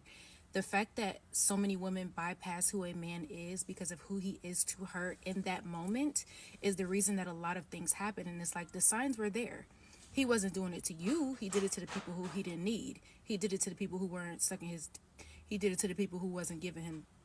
You know what I mean? So don't think that you're exempt. Integrity is extremely important. And you want to have somebody who is good to everybody, because then you automatically know that's just his character. So no matter what, he's going to be good to you. So that's why when I talk to you guys about advice, and I like the reaction segment because we get different points of views. But when I give you guys advice on like, oh well, how do you gauge what he really feels, what he really wants, if he's lying to you or if he's telling the truth? And I always tell you guys, don't focus on asking. The mistake is when you go out on a date, you ask men direct questions about yourself, because what are you most interested in? His answers as it relates to you. And it's unfortunately, even though I know that's the most interesting answer to you, that's actually the question you want to avoid, because it's the easiest to anticipate for men and it's the easiest to lie about. What do I mean by that? When you go out on your date and you ask that man, hey, what are you looking for? He's obviously going to be prepared to say, I know you're asking that question because it's relevant to you, because you want to know if I'm serious so that you can determine if you should actually take this serious. So most men prepare for that question by saying, I'm looking for something serious. I'm looking for something long-term. I'm looking for a girlfriend. I'm looking for a wife, right? So when they prepare that question for you and they give you that answer, you're like, oh, perfect. Now I've heard exactly what I wanted to hear. That was the answer I was waiting for. But the question you should have asked is, what do you want for yourself? And let them describe to you what they actually want for their own life. Men who are actually interested in a relationship will put in the fact that they are looking for a wife. And that is something that they want to be part of their life because they see the importance in having a wife and having a good woman, in investing in someone that they can build with. Men who are just looking to do whatever they want, they will answer that question when you ask them about them and what they want for their own life. They'll say, oh, I want to go here. I want to travel. I want to, be over here. I want to make $1 million. And you'll hear them go on and on and on and never talk about what they want in terms of a romantic relationship where he's investing in a woman and she's investing in him. Because truthfully and honestly, that's not something that's on the front of his mind. Which is why when you ask him about him and his own life, he doesn't have that answer ready for you. And a lot of men, they don't realize the difference between something that small, because when you say, tell me about you, they actually tell you about themselves instead of just trying to tell you what you want to hear. Okay. So something to think about in itself. All right, let's hop into our next segment of the day. Okay. For those of you who are OG Players Club members, you know exactly what time it is. So I want you to spam it up in the chat. For those of you who are new here and have never experienced this, you're in for a treat. So it's a very special time. It's a very amazing time. And it's a time where you're going to laugh and you're going to cry. Don't look at your clock. Don't look at your watch. Don't look at your phone. Don't look anywhere else in your entire home. If you don't know the time, I'm going to tell you the time. Should I scream or yell? Or just quiet or loud? Quiet or loud? Quiet or loud?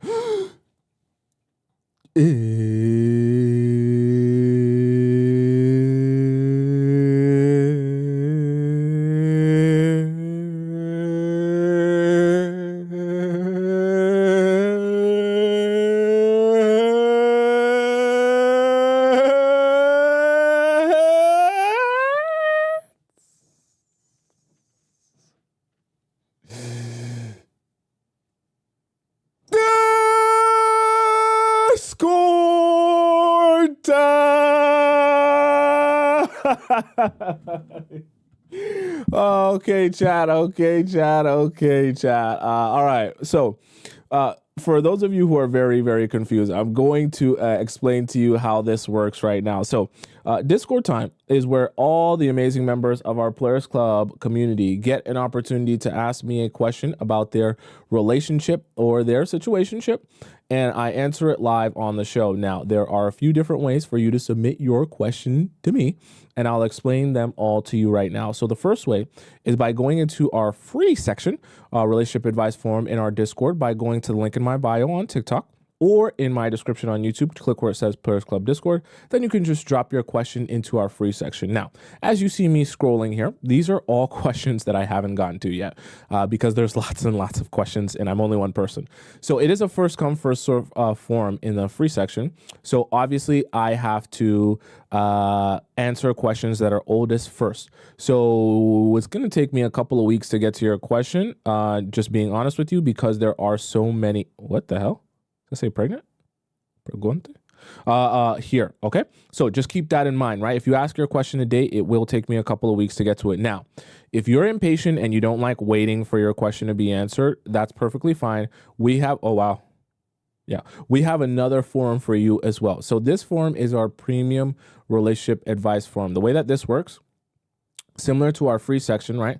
These questions get read out, except in this premium forum, you get a chance to skip the line of people because I read these premium questions before I go into the free section, okay? It's like a skip the line pass at a theme park. Now, the way that you get this skip the line pass is not by just dropping your question willy-nilly. You have to first go to the link in my bio on TikTok or in my description, and you click where it says Premium Discord Relationship Advice. And then when you click that, you'll be prompted to donate to the show. And then also in your donation, you'll be prompted to add the title of your Discord username and the title of your question, whatever you're going to make it. Then once you put that in, you're going to send that in. And then I get a notification on my phone to see that that's you and to see that that's your question. And then once I get notified that, then I read out your question here because that's what makes it fair to everyone that you're getting an opportunity to skip the line. Okay. So that's how you do that if you want to do that. I think we have a lot to do here today. Let's hop. So the third way I should say is to send in your question. The third and final way is for those of you who are not wanting your information to be read out on the show. You can get your question asked by going to the link in my bio on TikTok or in my description on YouTube. Click where it says private relationship advice. You can ask your question there to me via it's like a link, like a hotline link. You go there, you click it, you type out your question as much as you want to type out, you send it in to me, and then I respond with a voice message, which is usually around 8 to 10 minutes long. Okay.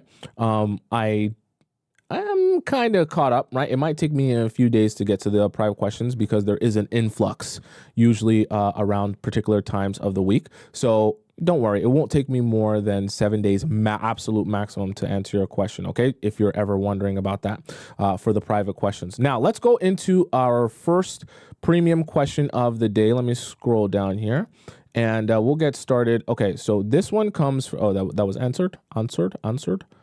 Emerald. Oh, so this was Emerald from today. Emerald, I hope you're here and I hope you listening. Okay, Emerald says, talking stage advice, relationship advice. Hey, I matched with this guy on Hinge. We talked a while on Hinge, trying to get to know each other. We talked about family, goals, and values, and we have similar needs like marriage, kids, etc. He is 30 years old and a robotic surgeon. Oh, okay, all right, he getting to it. And I'm 27 years old as a nurse in a hospital, I'm assuming. His communication is so great, even with his work schedule, I can only imagine. So after talking to him on Hinge, you found him on Hinge? How does he even have time? For some time, I felt like taking the communication to another level. So I lied to him that I was tired of the dating app and want to leave. He immediately asked for my WhatsApp number so we could continue our conversation there, which I did, and he texted me immediately. Okay, I'm just curious. Okay, you didn't say what area you live in, because for USA, if he's, from a different country, I understand why he would ask for WhatsApp. But if you're both USA, I am a little bit curious why he asked for WhatsApp. Just because it's a little bit uncommon for two Americans to be asking for WhatsApp. If you're in different countries, I get it. He travels a lot because of his job. So he sometimes comes to my city here in Lyon, France. Okay, so you're in France. 2 weeks after talking on the dating apps, he asked for a date, but I turned him down because it was late and I can't go out that day. Okay.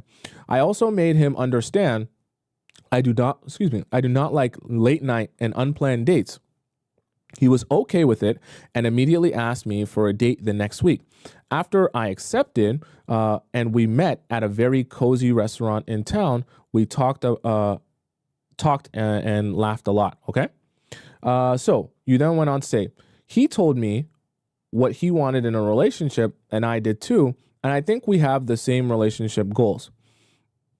There is no day we don't talk. He texts me every day, morning, during the day, and evening. How does he even have?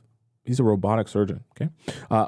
Last weekend, he told me he was in Paris with his parents and would be coming to my city for work on Monday, but he will arrive on Sunday. I felt like meeting him again and asked him. He told me the same thing, that he would want to ask me things too for a second date. What? And I was so happy because at least the energy is coming from both parties. Okay, so my only thing here is if he was coming to your city, I feel like you just have to let it play out, like in the sense that like he knows that you live in that city. So if he wanted to see you, he would mention, hey, do you want to hang out? I'm just saying, just something to think about. We have been talking only through text since from the beginning. My question is, how do I take this talking stage to another level with this guy without sounding too desperate? You don't. And I'm going to explain to you why. Like, I want him to ask me out and get to know him more. What are some possible things I would do or ask of him to get to know him if he really wants something serious or wants to play? I am a very chill girl. I don't like to show a guy that I'm into him. I like this guy, and I think he does too. I need your advice. So this is a perfectly applicable situation for do nothing for two reasons. One, you do not want to put yourself in a position where you end up on a date with this man because you are the one who kind of like push this and progress this forward. What's going to happen is after a while, you're going to need to continue pushing it and progressing it forward for the relationship to even exist. Then as your desperation seeps in more and more and more, as you invest more and more time into this, you'll put yourself in what we kind of describe as a death spiral, where because you've invested so much time, you feel like in order to keep this alive, you need to keep doing what you've been doing, which is progressing it forward by basically pursuing him. We don't want that. The second thing is, because you're in such the early stages of dating, we need for you, Emro, to gauge his level of interest in you. What does that mean? When you leave men to their own devices, they get to decide for themselves and do their own process of critical thinking, saying, do I like this girl? If I do, what's my level of interest in her? If my level of interest in her is high and I think she's really desirable and I want her really badly, I will act on that thought, right? I'll act on that idea. Meaning, if I really desire a girl and I really want to like have some urgency in terms of dating her, I will ask her out. She won't have to prompt me to do that. I will see when she's free. She won't have to prompt me to do that. I will see when I can get her time. She won't have to prompt me to do that. On the opposite end of the spectrum, when men do their critical thinking process and they say, man, she's cool. I'll date other girls as well. I'll go on dating apps. I'll just see her when I can. They will act on that thought as well, even if that action is non-action. Meaning, if he says to himself, hey, not really that interested in her. She's cool, but it's kind of whatever. If he's in that place mentally, you do not even want to be wasting time with him, because if he's already in that place mentally, then you trying to force a relationship with him will only end up in a place where he says, yeah, I know you wanted something serious, but I don't think I'm on your same page. So the reason I say that is because you're the woman, right? You need him to be leading. You need him to actually want this for himself before you can ever be like, okay, we're on the same page. So the reason I say all of that is because I don't want you doing anything in this beginning stage that is trying to get him to ask you out more. The only strategy I would give you in terms of doing nothing, if you really want to shake things up and see some difference, is scaling back the amount of time you spend texting him. That's my only tidbit and piece of advice to you if you want to make him choose something. Because I understand, Emerald, for you and for some other women, it can become very frustrating after a while to just feel the limbo state going on. And so if you just want to quickly end the limbo state, scale back the texting to like a super bare minimum. I'm talking like 3 to 4 texts an entire day. Because then you're squeezing the life out of any form of communication with you outside of asking you out on a date. Now you're forcing one of two choices. Either he starts seeing you in person so he can actually get some of your time and actually spend some time talking to you, or if it's not that serious to him, he's going to choose to just let this fizzle out. And if he's not seeing you and he's not messaging you, then eventually the whole relationship's just going to die. But there's only one of two choices, and the choice will eventually be very clear to you. So if you want to stimulate that process of just getting it over in your mind of which one it's going to be, then you can do that. But if you're still, wanting to see how this plays out and you're not ready to kind of do that or come to that, point yet in terms of the relationship, then you just do nothing. In terms of like, you're not going to say or be reminding him, hey, I'm in your city, or you're in my city, you can ask me out on a date, you're not going to do any of that, right? Let him decide for himself when he wants to see you and how frequently. And if you decide it doesn't work for you, then you move forward. Okay. It should be that simple for you. Let's hop into our next question here. Ooh, I'm in the free section. Hold up. A lot of premium questions. I don't want them to get mad. Okay. All right. So, Akuswa. We'll say Akuswa. Candyman and the never-ending lunch invite. What? Okay, sounds very interesting. Hi, Thompson. I'm a 49-year-old AA Caribbean conventionally attractive female living in the suburbs of NYC. What does AA mean? Are you talking about your bra size? What? Chat. I don't want to. Hey, we all from somewhere a little bit different. So, chat. Someone who knows what that means does refer. Oh, African American. Sorry, my mind's in the wrong place. Chat. Please forgive me. Okay, African American Caribbean woman. Sorry. My story time question is concerning one particular male coworker on my immediate team at my new reception job. Let's ignore that, chat. Let's not revisit that. At my new reception job, let's call him Candyman for reasons I'll explain later, or P for short. I like Candyman better, so we'll call him Candyman. Okay. All right. So what type of job is it? A reception job. Okay. Candyman is a vertically challenged. So I'm assuming because African American, so this means white man. So he's a short white man. Okay. I'm only 5'3", and he's shorter than me in flats. Oh, okay. So we're talking 5'2". With a bald head. But he's still pretty cute / attractive nonetheless. He also has a really friendly, jovial personality. I'm sure he does. He's like an elf. Sorry, okay, never mind. Sorry, I apologize. He's the type of guy / coworker that everyone likes / gets along with. Can they even, never mind. Initially, when I first started temping with the company back in September, I never really gave him a second thought. Could you even see? Never mind. Then one day during a casual conversation while visiting me at the reception desk, can he see over the reception desk? He said, hey, we should grab lunch sometime. Did you think like a cockroach was talking? Never mind. To which I replied, sure, let me know when you want to go. I figured male and female coworkers grab lunch all the time, so what's the big deal? That's not how that works. That's not how that works. I've worked in corporate, okay? I'm telling you.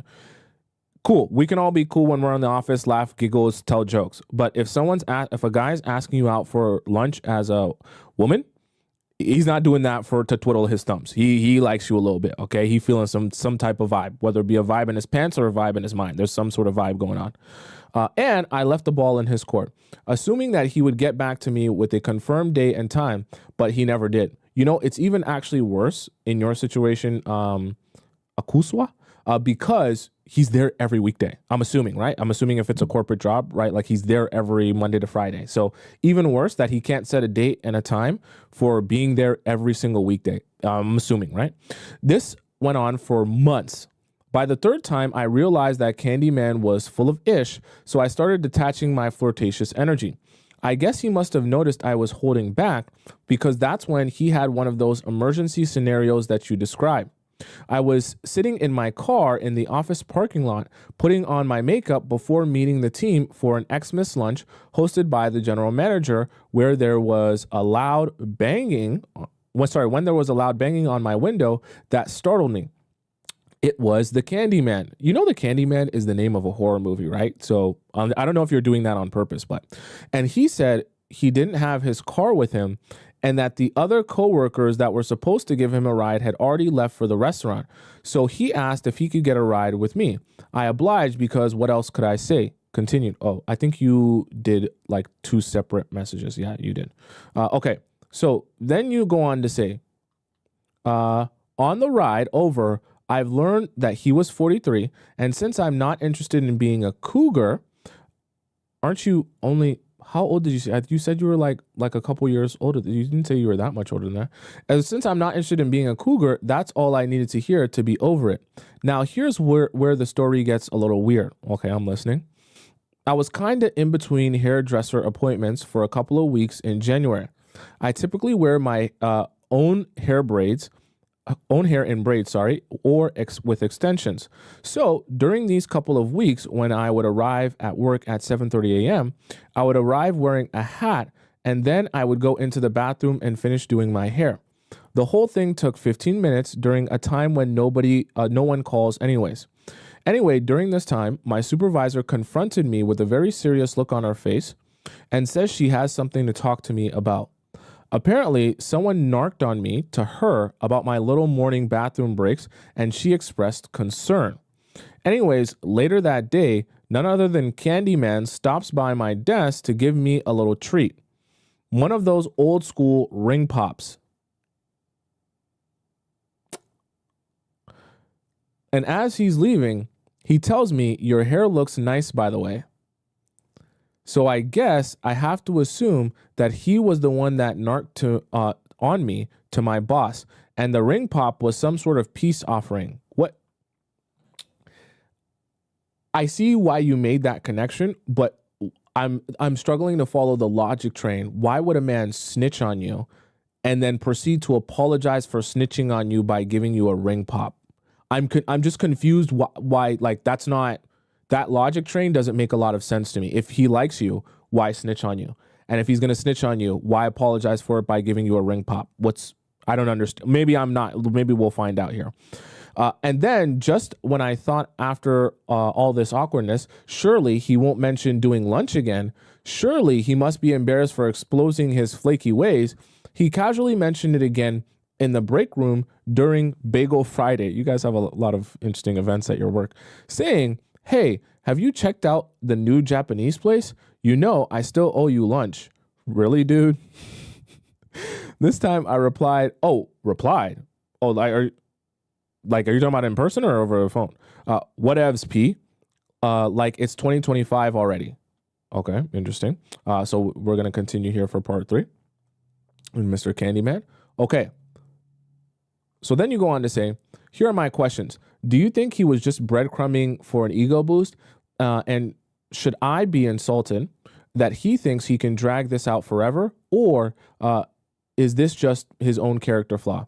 So this is going to sound like a weird answer, but my own estimation here is either way, it doesn't matter. Now, I'm going to explain to you still, but either way, it doesn't matter because you cannot spend a lot of your time and energy trying to figure out why men who won't just move forward and take action, why they don't take action.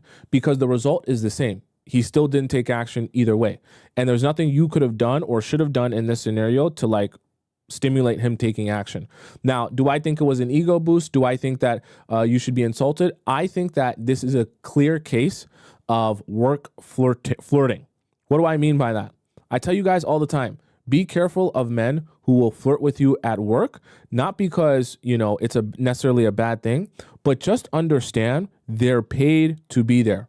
They would have to be at work whether you were there or whether you weren't there. And for a lot of guys, what they'll do is when it comes to work, they'll use flirting with you because maybe you have a nice dump truck, you wear tight jeans around the office or whatever the case may be, and you look good, or you look at least good enough for him to say to himself, flirting with you will make work go by faster because I'm paid to be here and I have to be here anyways. So if we can have a little bit of tension going on, if me and you can have a little bit of a thing going on, if we can have some flirtatious energy going on, that will at least make this process of being at work more interesting. So the reason that I point that out is because this happens a lot with guys. The thing is, though, their interest level isn't high enough to say outside of work, I actually want to go about asking you out on a date to sit you down and get to know you. Their interest level is only at a point where they say, I just want to flirt with you to make time go by faster at work, but not to actually get to know you for real. So there's a difference between those two types of interest or those two types of flirting. so to speak.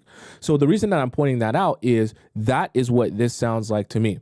It's just fun to flirt with you at work and chit chat with you at work and bring up, oh, we know me and you, we supposed to go out for lunch, girl. Yeah, you know, I'm finna take you out. I'm about to do something for you. And it's just like, that's fun to him. That banter, so it sounds weird, but that's almost like becoming his version of banter with you. Oh, I owe you some lunch.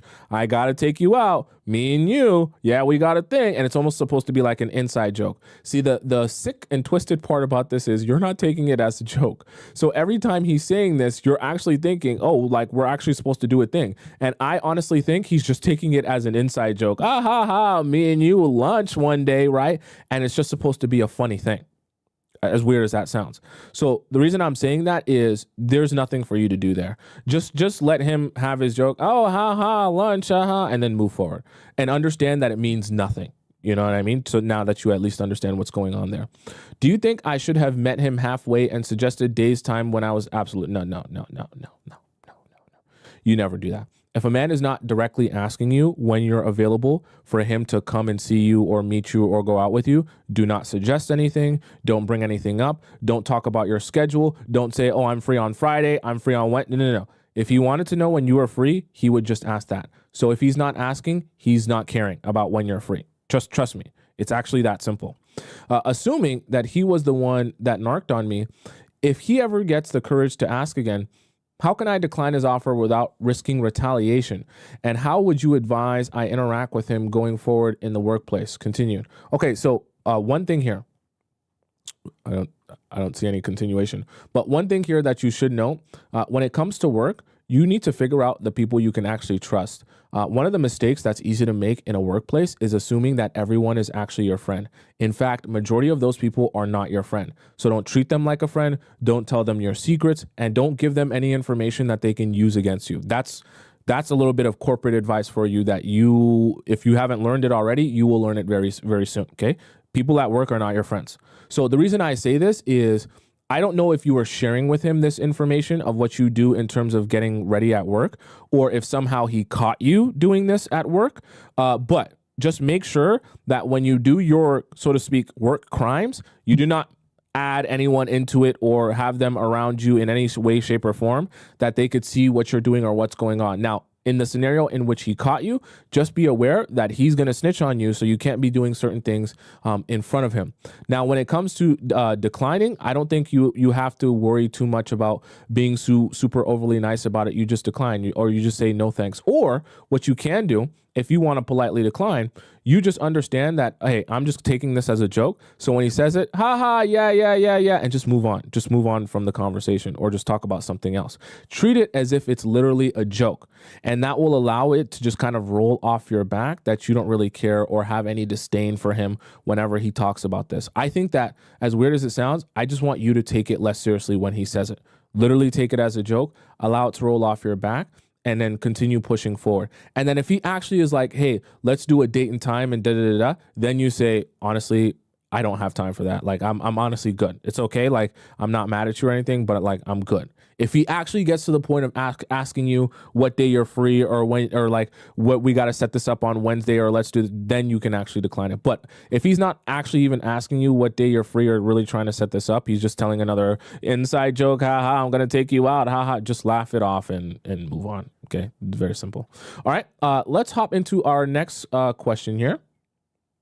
Oh, that was the, did that. Okay. So let's hop into our next question. Our next question comes from D. Okay. Let's make him sweat. All right. Hi, Thompson. I'm 43 and I met this 27-year-old man at the end of November. It's not that I prefer younger men, but I look 10 years younger, and probably because of this, only younger men hit on me.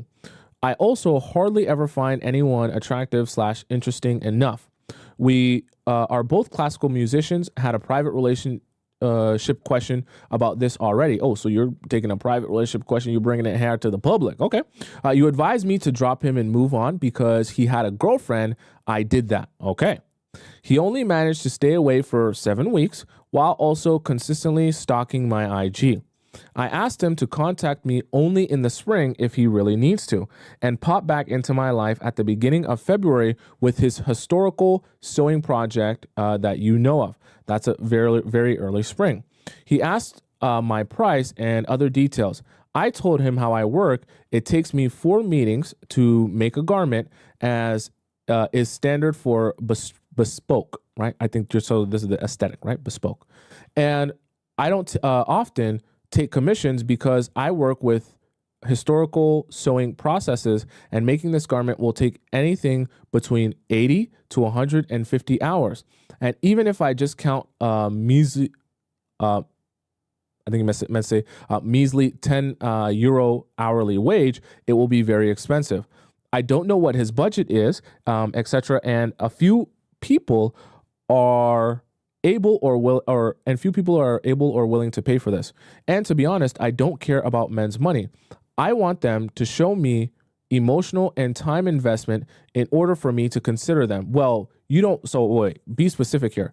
You're saying you want his emotional investment because you're interested in him. It's not that you want to do this job for free. Okay. So like if a random man just came to you and said, hey, I'll emotionally invest in you, can you make me clothes? You're not going to take that offer. So just let's be specific there.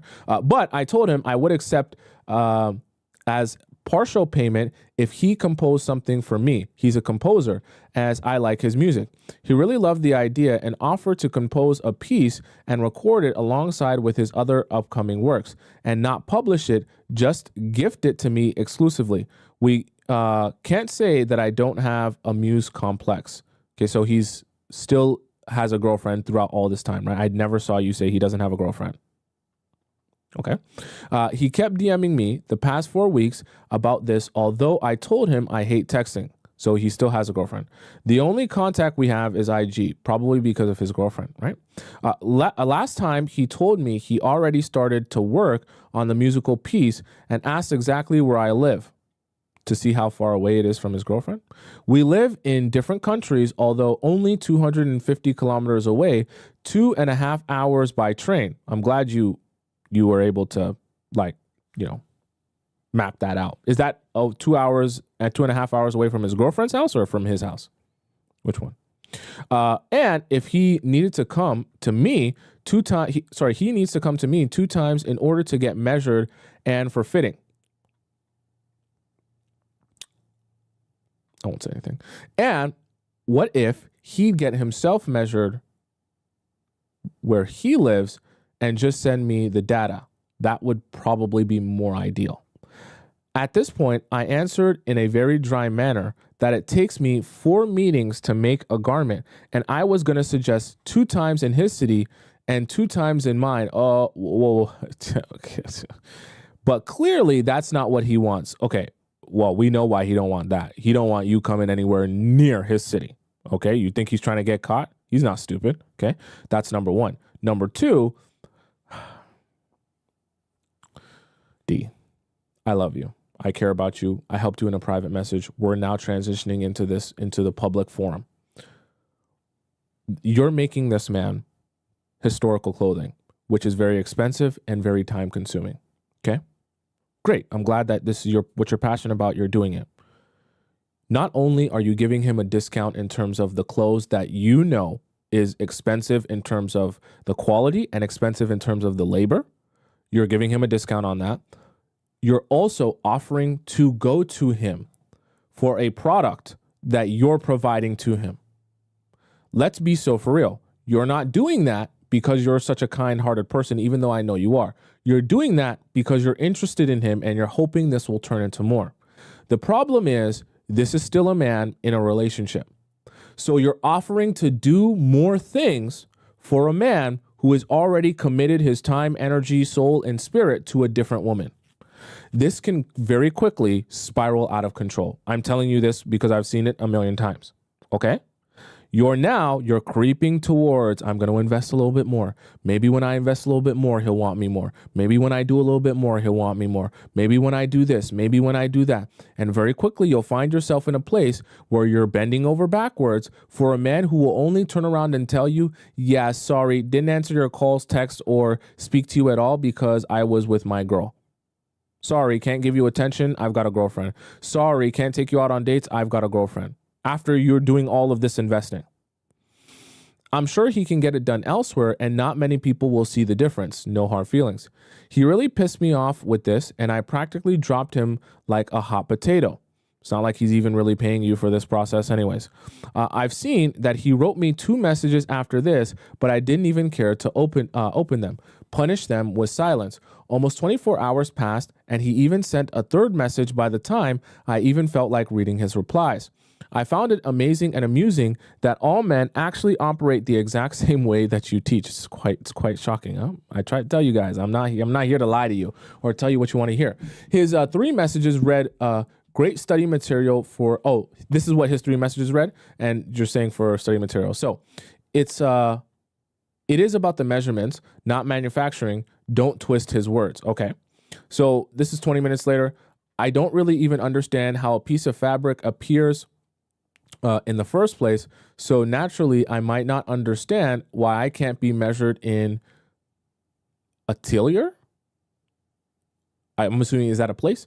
It would be kind of you to explain. So then the next day he messages, I didn't mean to offend you. Did something I say come across the wrong way? By this time, I wanted blood. The main reason I was interested in him was because of how he treated me when we met. He was extremely attentive and courteous, a real gentleman. I decided to continue the experiment. I told him there are cheap and easy things in life, usually yielding inferior results. And there are things which are worth the pain and effort. Apply it to sewing or anything else. I'm sure he gets it. Okay. Nothing wrong with ordering from AliExpress. I'm not out here trying to convince anyone to go all out, to go about it the second way. I'm just surprised you need me to spell this out. This is the way I work. You don't have to agree with it or comply with it. Just don't waste my time, please. So are you talking about the garments or are you talking about him? I made him understand that I have to draft a pattern. I have to draft a pattern out of thin air after his specific measurements. So yeah, I'm taking the measurements myself, that I appreciate customers who trust my working process and don't work for those who don't. He answered, I see now, I was wrong. I swear I haven't heard such a thing from a man for decades. Oh, like saying that he was wrong. We texted a bit more and he wrote, as I already wrote, everything is clear to me and I would like to close the topic. I sure hope everything is clear. I said, fine by me. I explained previously, I usually don't have a problem talking through things to the smallest details in person. However, this texting is getting bothersome. I think we know why he's trying to keep it over text. Please tell me the city name. I want to check the train lines. The LOL is from him, mind you. So my question is, one out of these 4 meetings, how many should take place in my city and how many in his? D, let me be very clear with you.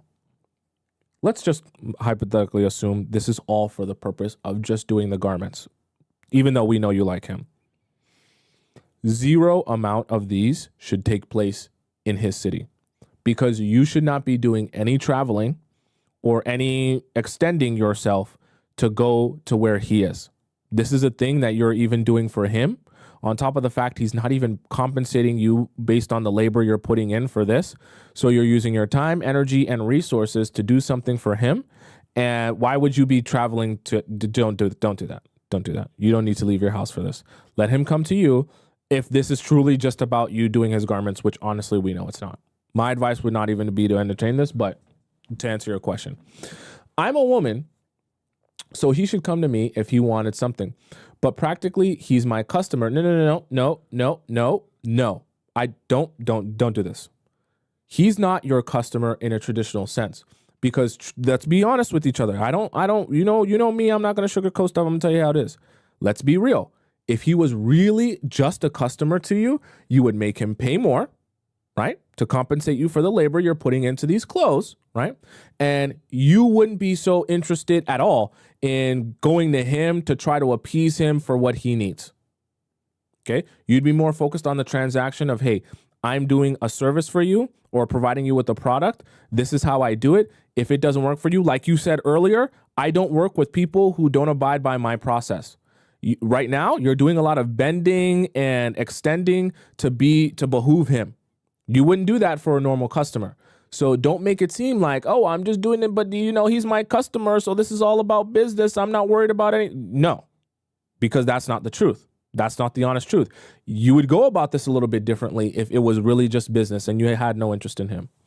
And because of that, I should go to him. No, see, this is an excuse. This is the mind. This is real time. Your mind is playing a trick on you, trying to convince you to do something that you know you shouldn't be doing. So you need a narrative to twist it into making sense. That is not what you should be doing. Okay. I really don't like this idea. I don't like it either. So I thought the compromise is 2 here and 2 there. No, the compromise is he can come to you. If it's too much work for him, cool. We'll put aside the idea of you making him a garment. If he wants the garment badly and you're the person he needs to come to for this, he will figure out a way to get to you. If it's not that important to him, then hey, not that important. It should be that simple. Let me ask you a question, okay? Just hypothetically. If you wanted a Louis Vuitton bag and that Louis Vuitton bag was only available in one Louis Vuitton store that was an hour away from you, do you think that you could call the Louis Vuitton store and say, hey, you have a bag that I really, really, really, really want. Can you maybe meet me halfway? Because it's an hour to drive and that's really far. And I don't know if I can drive that far. Gas is crazy nowadays. Can you meet me halfway and deliver to me this Louis Vuitton bag? And, you'll drive 30 minutes, I'll drive 30 minutes, and then I'll pay you for the bag? They would hang up in your face. If you want the bag that bad, you walk yourself or drive yourself or train yourself or do whatever you need to do to go and purchase the Louis Vuitton bag. They're not giving you a discount. They're not giving you a bus pass. They're not even going to answer your call after you do that foolishness. So the reason I say that is the same idea. He's a customer. He wants something from you, a product that you make, that you hand sew. If he wants that from you, he can figure out how to get there. There is no compromise on that. You're selling him a product. You did just say he's a customer, right? But because he started negotiating and trying to find an easy way for himself, I really want to punish him. So I feel like he can come 3 times and maybe I'll go once. You're going to go 0. That's what you're going to do. You told me to keep it strictly professional, not to talk about personal topics or about friendships or relationships. That's exactly what I told you because he has a girlfriend and he still does. What can we talk about when we meet? You should. You're not getting it. I'm saying to not talk about personal topics, friendships, or relationships because I don't want you investing in this man thinking that this is a building relationship. You are not building a relationship with a man who has a girlfriend. What I'm trying to do when I'm giving you this advice, because I gave you this advice in our our private section when you asked me this question privately. The reason I gave you that advice is because I wanted you to stay detached from the idea that this is now all of a sudden going to be a thing between you two. Because I feel like, and I said this in my message to you back then, as you start to feel more invested, like, oh, we're actually a thing, oh, we're having a thing going on, all of that is playing in your mind, you're going to start feeling more and more like he owes you something. Well, now I expect a date. Now I expect this, and now I expect that. And you want to know what his response will be? Oh, well, I have a girlfriend. And as time goes on, you're going to keep investing, hopefully hoping that one day he's going to say, I left my girlfriend. But that day is not coming. Okay? That's why I'm trying to help you stay detached and not become overly attached to this guy. So I don't want you talking about personal relationship stuff in person either, because I only want you keeping it business. That's what I want. Only about the garment, how much small talk is allowed and to what extent? Can we talk about music? What if he asks any personal questions? You're going to refrain from getting too overly personal. Imagine, so think of yourself like if you were at a barbershop or a hairdresser. You know how your hairdresser will ask you some surface level questions about your life or what you're up to right now? Keep it surface level. Even if they ask you a deep question about personal, just glaze over it and keep it vague. If you really wanted to, you know how to keep things vague. I know you're smart enough to do that. So that's what I want you to do here. Don't get overly personal. Don't start digging into your past. This isn't a date. I I don't want you to confuse you sewing his garment or taking his measurements for a date. And I feel like you really, really want to make this a blurred line where this measurement feels like a date. I don't want it to feel like that. He has a girlfriend. Okay. Can I keep validating him in subtle ways when he acts right? Once again, he has a girlfriend. Why are you worrying about his validation? It seems like the thing through which I might become irreplaceable for.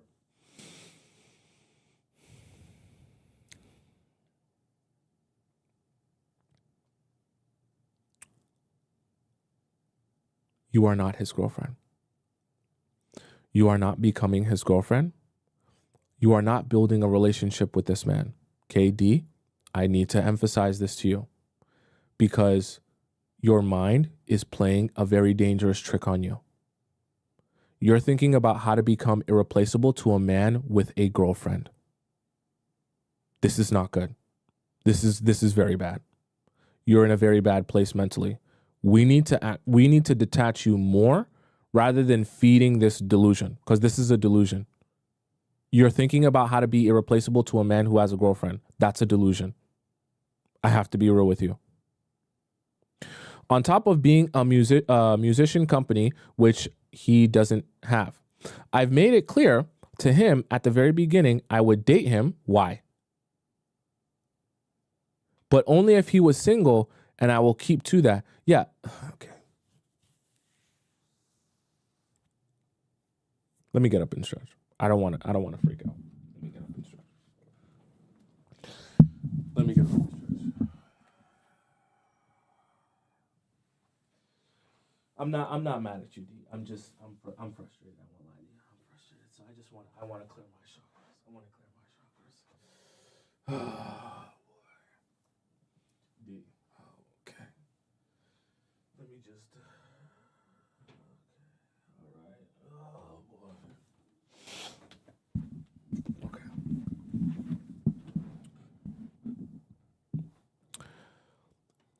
D. Okay. Let me help you understand something about men so you can have a little bit more clarity here. Men know, they've come to expect over the course of learned behavior that women will say a lot of things. A lot of times they won't abide by that same, those same words.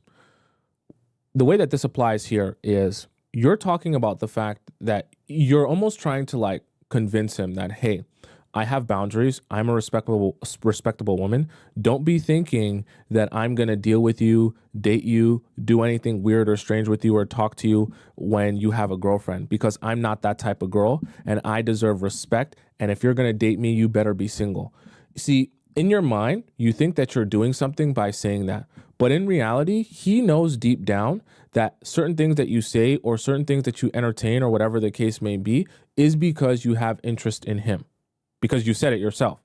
So as time goes on, I guarantee you this will happen. When he meets you and he's flirting with you and you like that vibe and he's feeling a vibe, he's going to say, yeah, she said a thing. But let's see how much she's really willing to set a boundary. Let's see how far she'll go before she'll actually say, no, you have a girlfriend. Guys are smart that way. They realize that you just want to get off your chest this whole idea that you're so much more evolved with self-respect and things like that. But they realize that if they just keep pushing the boundary, if they just don't say anything, you'll continue allowing things to escalate. You'll continue allowing them to be in your life. You'll continue allowing them to just be there and go through the motions and maybe build on it. And after a while, you might break. That's how guys come to understand a lot of women. I'm just being honest with you. So you think you're doing something here, but the reality of it is, if you were treating this like a customer, you'd be going about this differently. And he shouldn't think of anything else. I'm not for the BS. That's what you're saying, right? But you also said you want to make yourself irreplaceable to him. I want him cooked. I think he's digging his own grave. Composing for me means he has to think of me throughout the whole process of making music, which inherently involves emotion.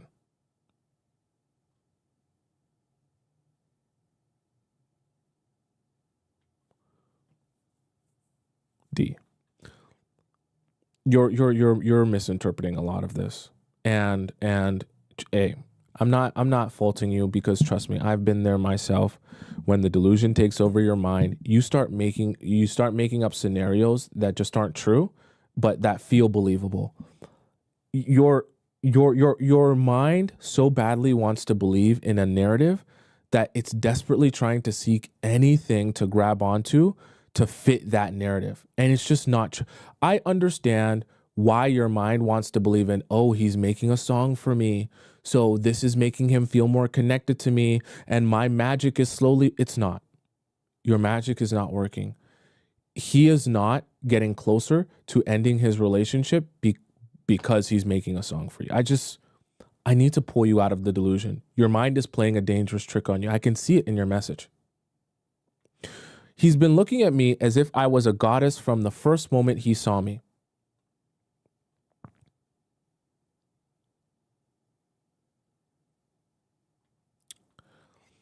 I do embody a dream for certain men as I dress in historical clothes and represent an untouchable feminine ideal from the past.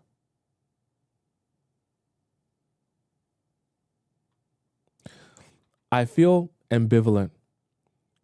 I've cut the contract with several men throughout my life. When I got to know that they were married, how many times has this happened, D? And wanted something from me. But he's with his girlfriend for 9 years.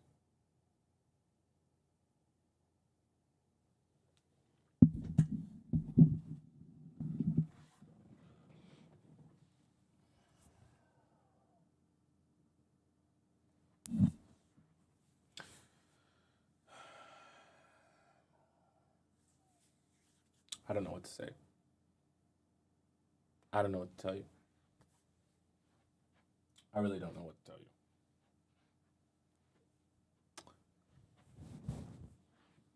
I see that your next, couple of words there. Let me sit down. I see that your next couple of words there is that, oh, well, this 9 years, he hasn't proposed to her. Okay? This is what you're saying, right? Let me show you how a mind will play such dangerous tricks on you, okay? Because this seems valid, right? Let's scroll up together, all of us. We'll do this together. So we'll see how the mind will play tricks on you. This man is 27 years old. So without context of understanding his age, that might seem like a valid explanation. But let's do some simple math here, okay? He's 27 years old now, which means when he met her, they were 18. Do you think an 18-year-old man is ready to get married? Absolutely not. Do you think even most men in their early 20s are ready to get married? Most of them aren't. When we think about what he's probably experiencing in terms of his growth, he's at a pivotal point in his life where things are rapidly changing and adjusting. So yes, he's been with a woman for 9 years and he hasn't proposed, but he's also been with her since he's been 18. So let's then scroll back here, because this is how the narratives will take over your mind. Not only has he been with her for nearly a decade, but this woman is all he knows. I want you to understand the strength of what's happening here. This woman in his life is all he's ever known. From the time where he developed from being a boy at 18 to becoming a man now at 27, he doesn't know a life outside of being with this woman. I'm not saying he's perfect. I'm not saying, he's never made mistakes. I'm not even saying he hasn't necessarily ever stepped out, but he does not even understand what life is like as a man without this one woman in his life. So the reason that I'm pointing this out to you and I'm emphasizing this is because I want you to understand how unrealistic it is for him to just jump ship and say, I'm done with this girl. I want to be with you now. Very, very unrealistic. Even if the guy has stepped out, still, he doesn't know a life outside of being with her. So the idea that he's just going to up and leave that woman to be single and be with you is highly unlikely. It's just very, very unlikely. He wouldn't even know where to start in his life if he was actually single, because he doesn't know what his life is as a man without this woman. So the narrative that you're playing in your mind wants to justify that this is somehow a bad relationship or a flawed relationship because of this stat here. Oh, they've been together 9 years and he hasn't proposed. So you want to think in your mind that they're in a bad place. That doesn't necessarily mean that. It really doesn't. And you have no information of the inner workings of their relationship to really know that that's the truth. You really don't. But your mind is playing a trick on you that you want to believe in that narrative. So you're placing that seed in there to say, yeah, this is because they have a bad relationship. He's 27. If he wanted to, he would have. And we only met once 3 months ago. We had a deeply interesting conversation of 2 hours in real life, and he's still after me. I totally date him if he broke up. So you D, it's very bad. I have 2 chamber music concerts scheduled, songs with piano accompaniment and solo piano pieces. I'm the singer. But my usual female, don't even start this. I already know where you're going to go with this. I haven't even, don't do this. Don't play with me. Don't start this. I already know where you're about to go. But my usual female pianist has serious health problems and looks like she might not be able to play. Don't do it. Before you even go there. I really don't want to cancel these concerts, but don't do it. Don't have anyone to substitute her. Am I allowed to ask him to step in? No. No. No.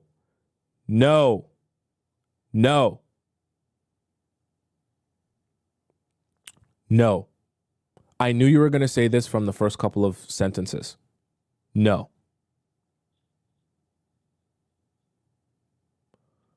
I'm pretty sure he'll be delighted. I'm sure he would. No, you're not going to do that. These are even very special concerts we are allowed to play on an original historical piano from 1829. So a really big deal. I'm glad it's a big deal, and I want you to have your moment, and I want you to have your spotlight. You're not going to do it with him. You're not going to do it with him. You want to know why? Because all you're doing here is you're creating more of a bond, right? So now you're trying to input all of these amazing moments in your life, and you're trying to include him into it to try and do not try and build a relationship with him. He has a girlfriend. You will be disappointed when 3 years goes by, 2 years goes by, 1 year of your life goes by, and you spent all this time trying to include him into your life, thinking that you're building something here, only to realize after all of those years, he's still not going to leave his girlfriend. We're coming up on 1 decade he will have been with that same girl. Do not, I don't know how else to spell this out to you. Do not bet your future, your love life, your heart on the idea that this man is magically going to wake up and say he doesn't want to be with his girlfriend that he's been with for 10 years. D, this is very bad. This is very, very bad. Your mind has taken a situation and twisted it so far, differently that you're not even able to see the trees from the forest. It's very bad. And I'm not saying this to make fun of you in any way. I'm saying this because I'm very concerned here. Because not only have I given you a private question to address all of these issues, but even in me addressing those issues and telling you how this will go, you still found a way in your mind to conform a situation around this man to try and make it work still. And I don't want this because I know how this is going to end up. Then your third message is going to be, I went to his place. He came to my house. We had a really nice time. Magically, things happen. We slept together, and now I don't know what to do. I know that is coming on the horizon based on the path that you're on. Okay? And the problem will be your heart will be in pieces when you sleep with him and you invest in him. And then you realize after you do that, he's still not leaving his girlfriend. And you realize after you do that, you're still not going to be the main one. And you realize after you do that, you're still going to be left with nothing. And then you're going to be asking me, Tomisin, how do I undo everything that I've done wrong the past couple of months? And how do I undo sleeping with him? How do I take my power back now that I've slept with him? I've given him everything. I've done all this for him. And now I've got nothing because he's still going to be with her. And I'm going to be telling you, unfortunately, there's nothing to do but block him and move forward. But that scenario will be so much more painful than just saying, you know what, before I even get started down this hill, I'm going to stop myself, not make his clothes, not do this musical with him, not do anything with him so that I'm not tempted to go down this pathway and break my heart. Because that's exactly what's going to happen. Okay, D? I'm saying this like this, not to be mean, but to warn you of what's to come so that you can be prepared emotionally. And number two, so that hopefully maybe you can make a better decision instead of the one that I know you're down the path to make. And I'm very worried. So we'll see how this goes. I hope you make the right decision, though. Okay. Let's hop into our next question. Our next question comes from Carolina. Okay. Going back into the dating scene, how am I doing as a Players Club student? Hi, Tomisin. I'm 20. I have been watching and loving your content you put out, and I have been learning quite a bunch. I'm just recently slowly getting comfortable in dating and pursuing love interests. As always, I let the men who are interested in me pursue me first. One day, I posted a story on my Instagram, and this guy, an 18-year-old man, decided to swipe up and text me. We texted for a bit. I know you don't want men to get dopamine from texting me only, and I found out he goes to the same university as me and lives in the same neighborhood. Up to now, we have been texting for a little over 2 weeks. He compliments my looks. I lost my place. Looks, especially when I post on my Instagram story, but I always reply with a simple thank you. Yeah, he's 18. He's horned up. Like, what do you expect from an 18-year-old boy? Since he knows that we go to the same university, he always asks if we can hang out after class. Yeah, probably in his dorm. He's an 18-year-old boy. However, I'd much rather him plan actual dates with me. You're living in a pipe dream. He's an 18-year-old boy.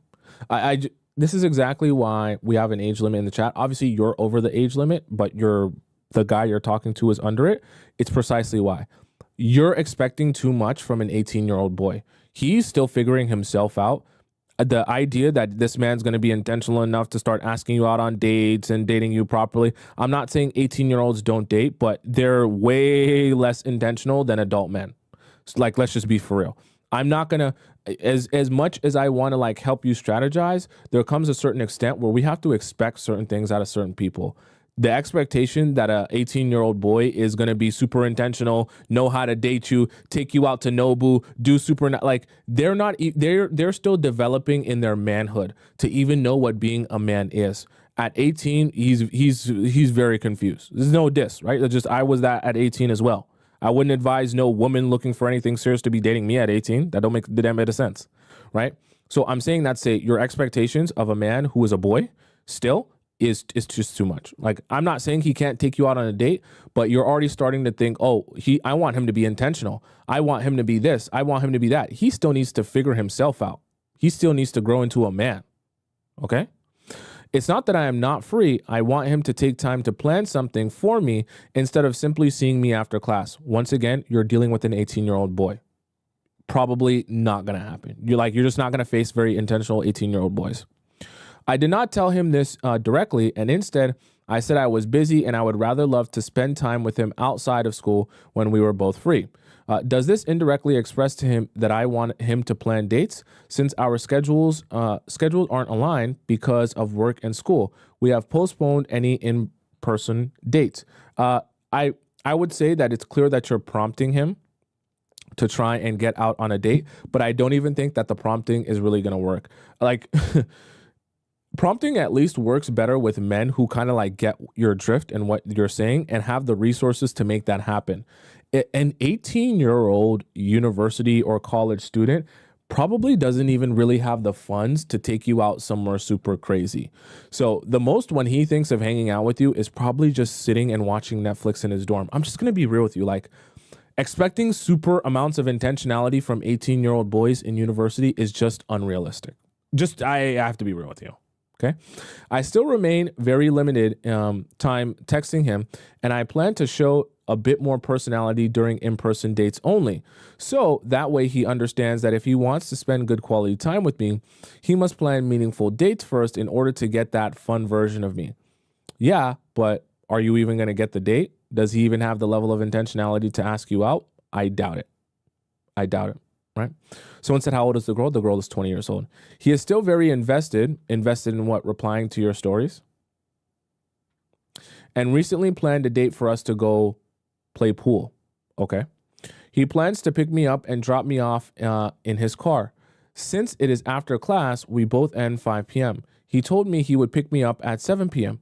I remembered you told the girlies to spend a maximum of 2 hours on a date, so I told him I would love to be home by 9 p.m. to have enough time to do my night routine. He then expressed that he would rather meet up after class, aka 5 p.m., because he wants to spend more time with me and not to rush anything. Cool, but your date should still only be 2 hours long. I said that I'd rather keep the original 7 p.m. and we can spend time together again another date, right? That's perfectly fine. AKA, I want him to continue planning more dates for us to go. He then agreed and respected my decision and expressed that he will bring me back home at 9 p.m. so I can do my night routine as I proposed. I plan to continue limiting the time I text him or asking too many personal questions through text.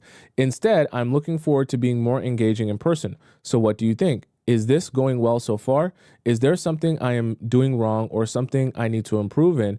Do you have any advice on what I should do during the date? Thank you. I think what I talked about today applies to you in terms of what you should do for today. So definitely watch the entire show for today.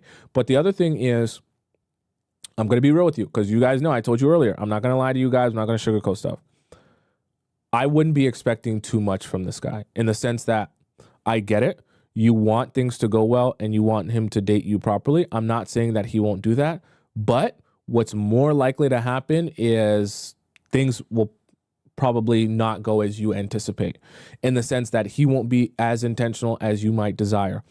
Now, when that time comes, if that time comes, I'm not hoping it comes for you, but if that time comes, you have to realize that it is not your job to progress the relationship forward. Meaning, if he asks you out on this date, you guys go on a date, it's cool, and then he doesn't ask you out on another date for a couple of weeks, and now you're feeling anxious, don't say anything. Don't ask him, hey, why didn't you ask me out? Why didn't you do this? Why didn't you do that? Because his response is only going to be, I was busy, and some sort of excuse. So the reason I'm saying this is because I want you to be aware of in your future, as these things are going on, you allow him to show up for you how he is prepared to show up for you.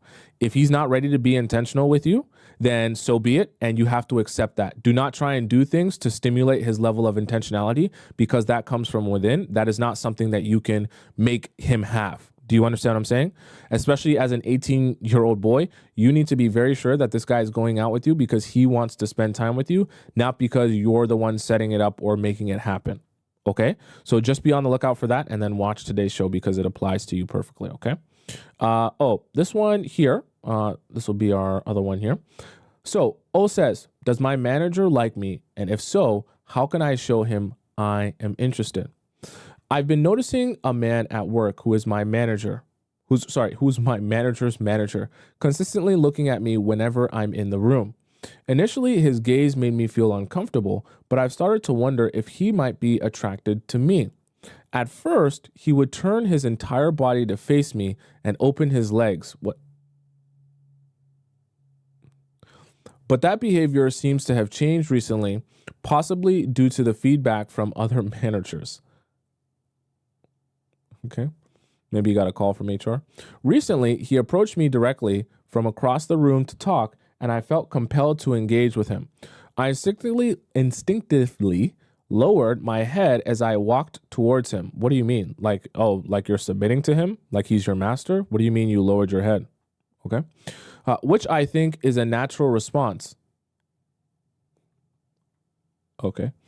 During our conversation, he smiled at me and I noticed his eyes dilating, which added to my impression of his interest. He could also be high, but okay. Yeah, sure. I had previously messaged him about feeling uncomfortable working with my brother, who also works there, and I wanted to discuss it in person. Okay.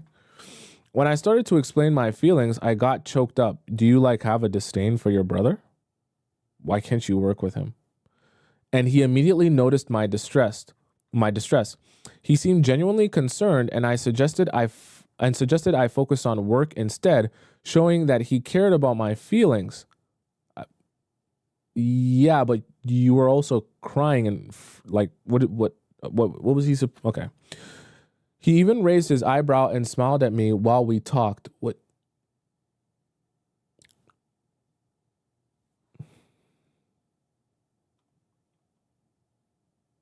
How old did you say you were? Okay. He didn't say.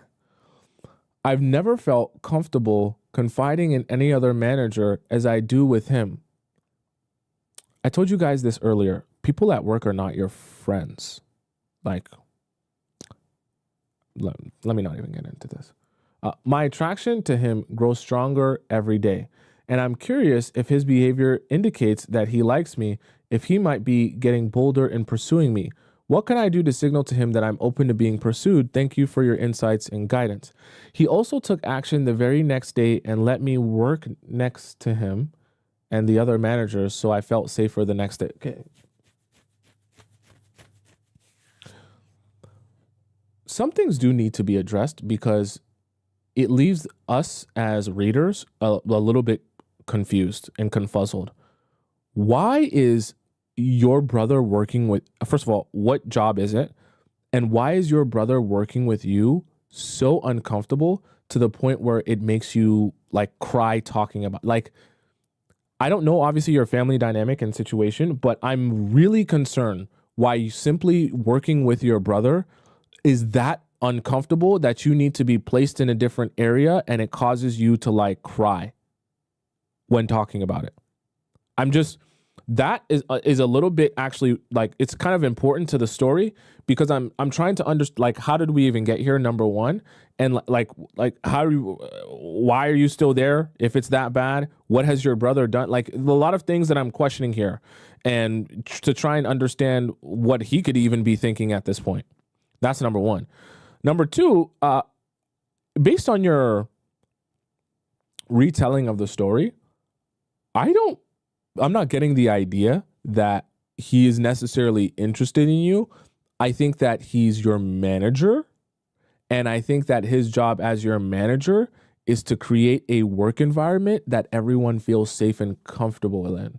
So when you tell him that my brother is making me feel uncomfortable at work and you start getting choked up and crying about it, I think his job as a manager is to make you feel like he cares and to make you feel like he's concerned, because if he wasn't concerned as your manager, he's aiding in creating a horrible work environment, right?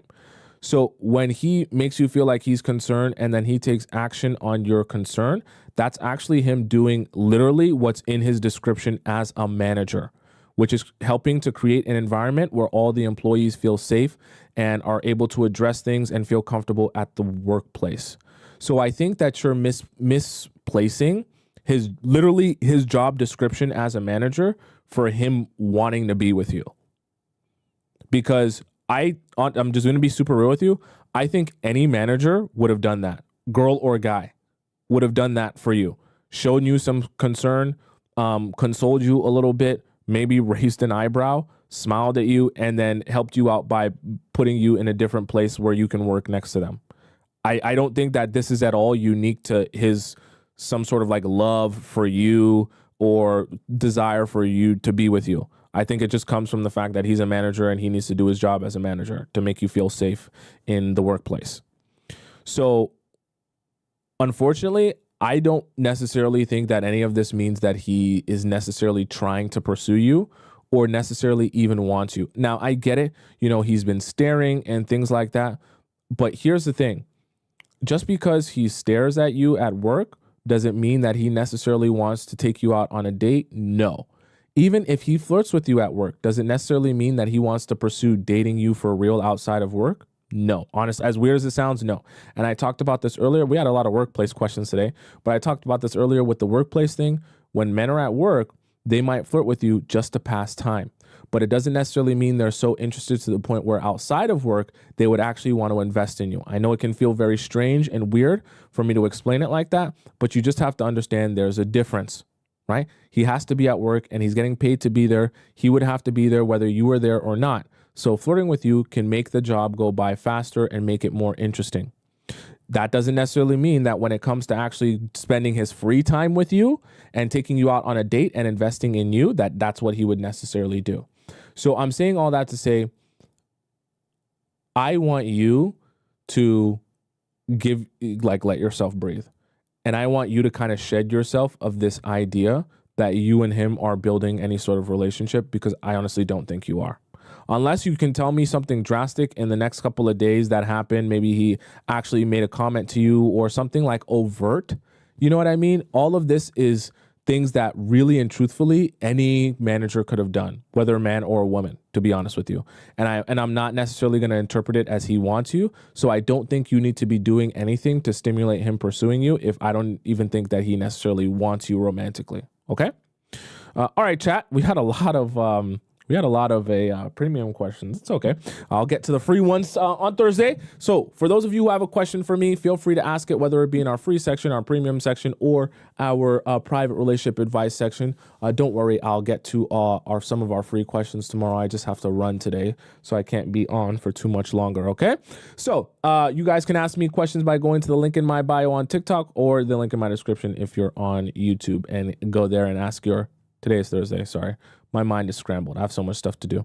On Monday, I'll answer some more free questions, okay? So for those of you who are wanting to follow me on Instagram, you can follow me on Instagram. It's just above my head on the top left corner of the screen. My name is Tomisin_Atub. It's also down in my description there for those of you who want to ask me a question. For those of you who want to follow me on Instagram. Today is Thursday.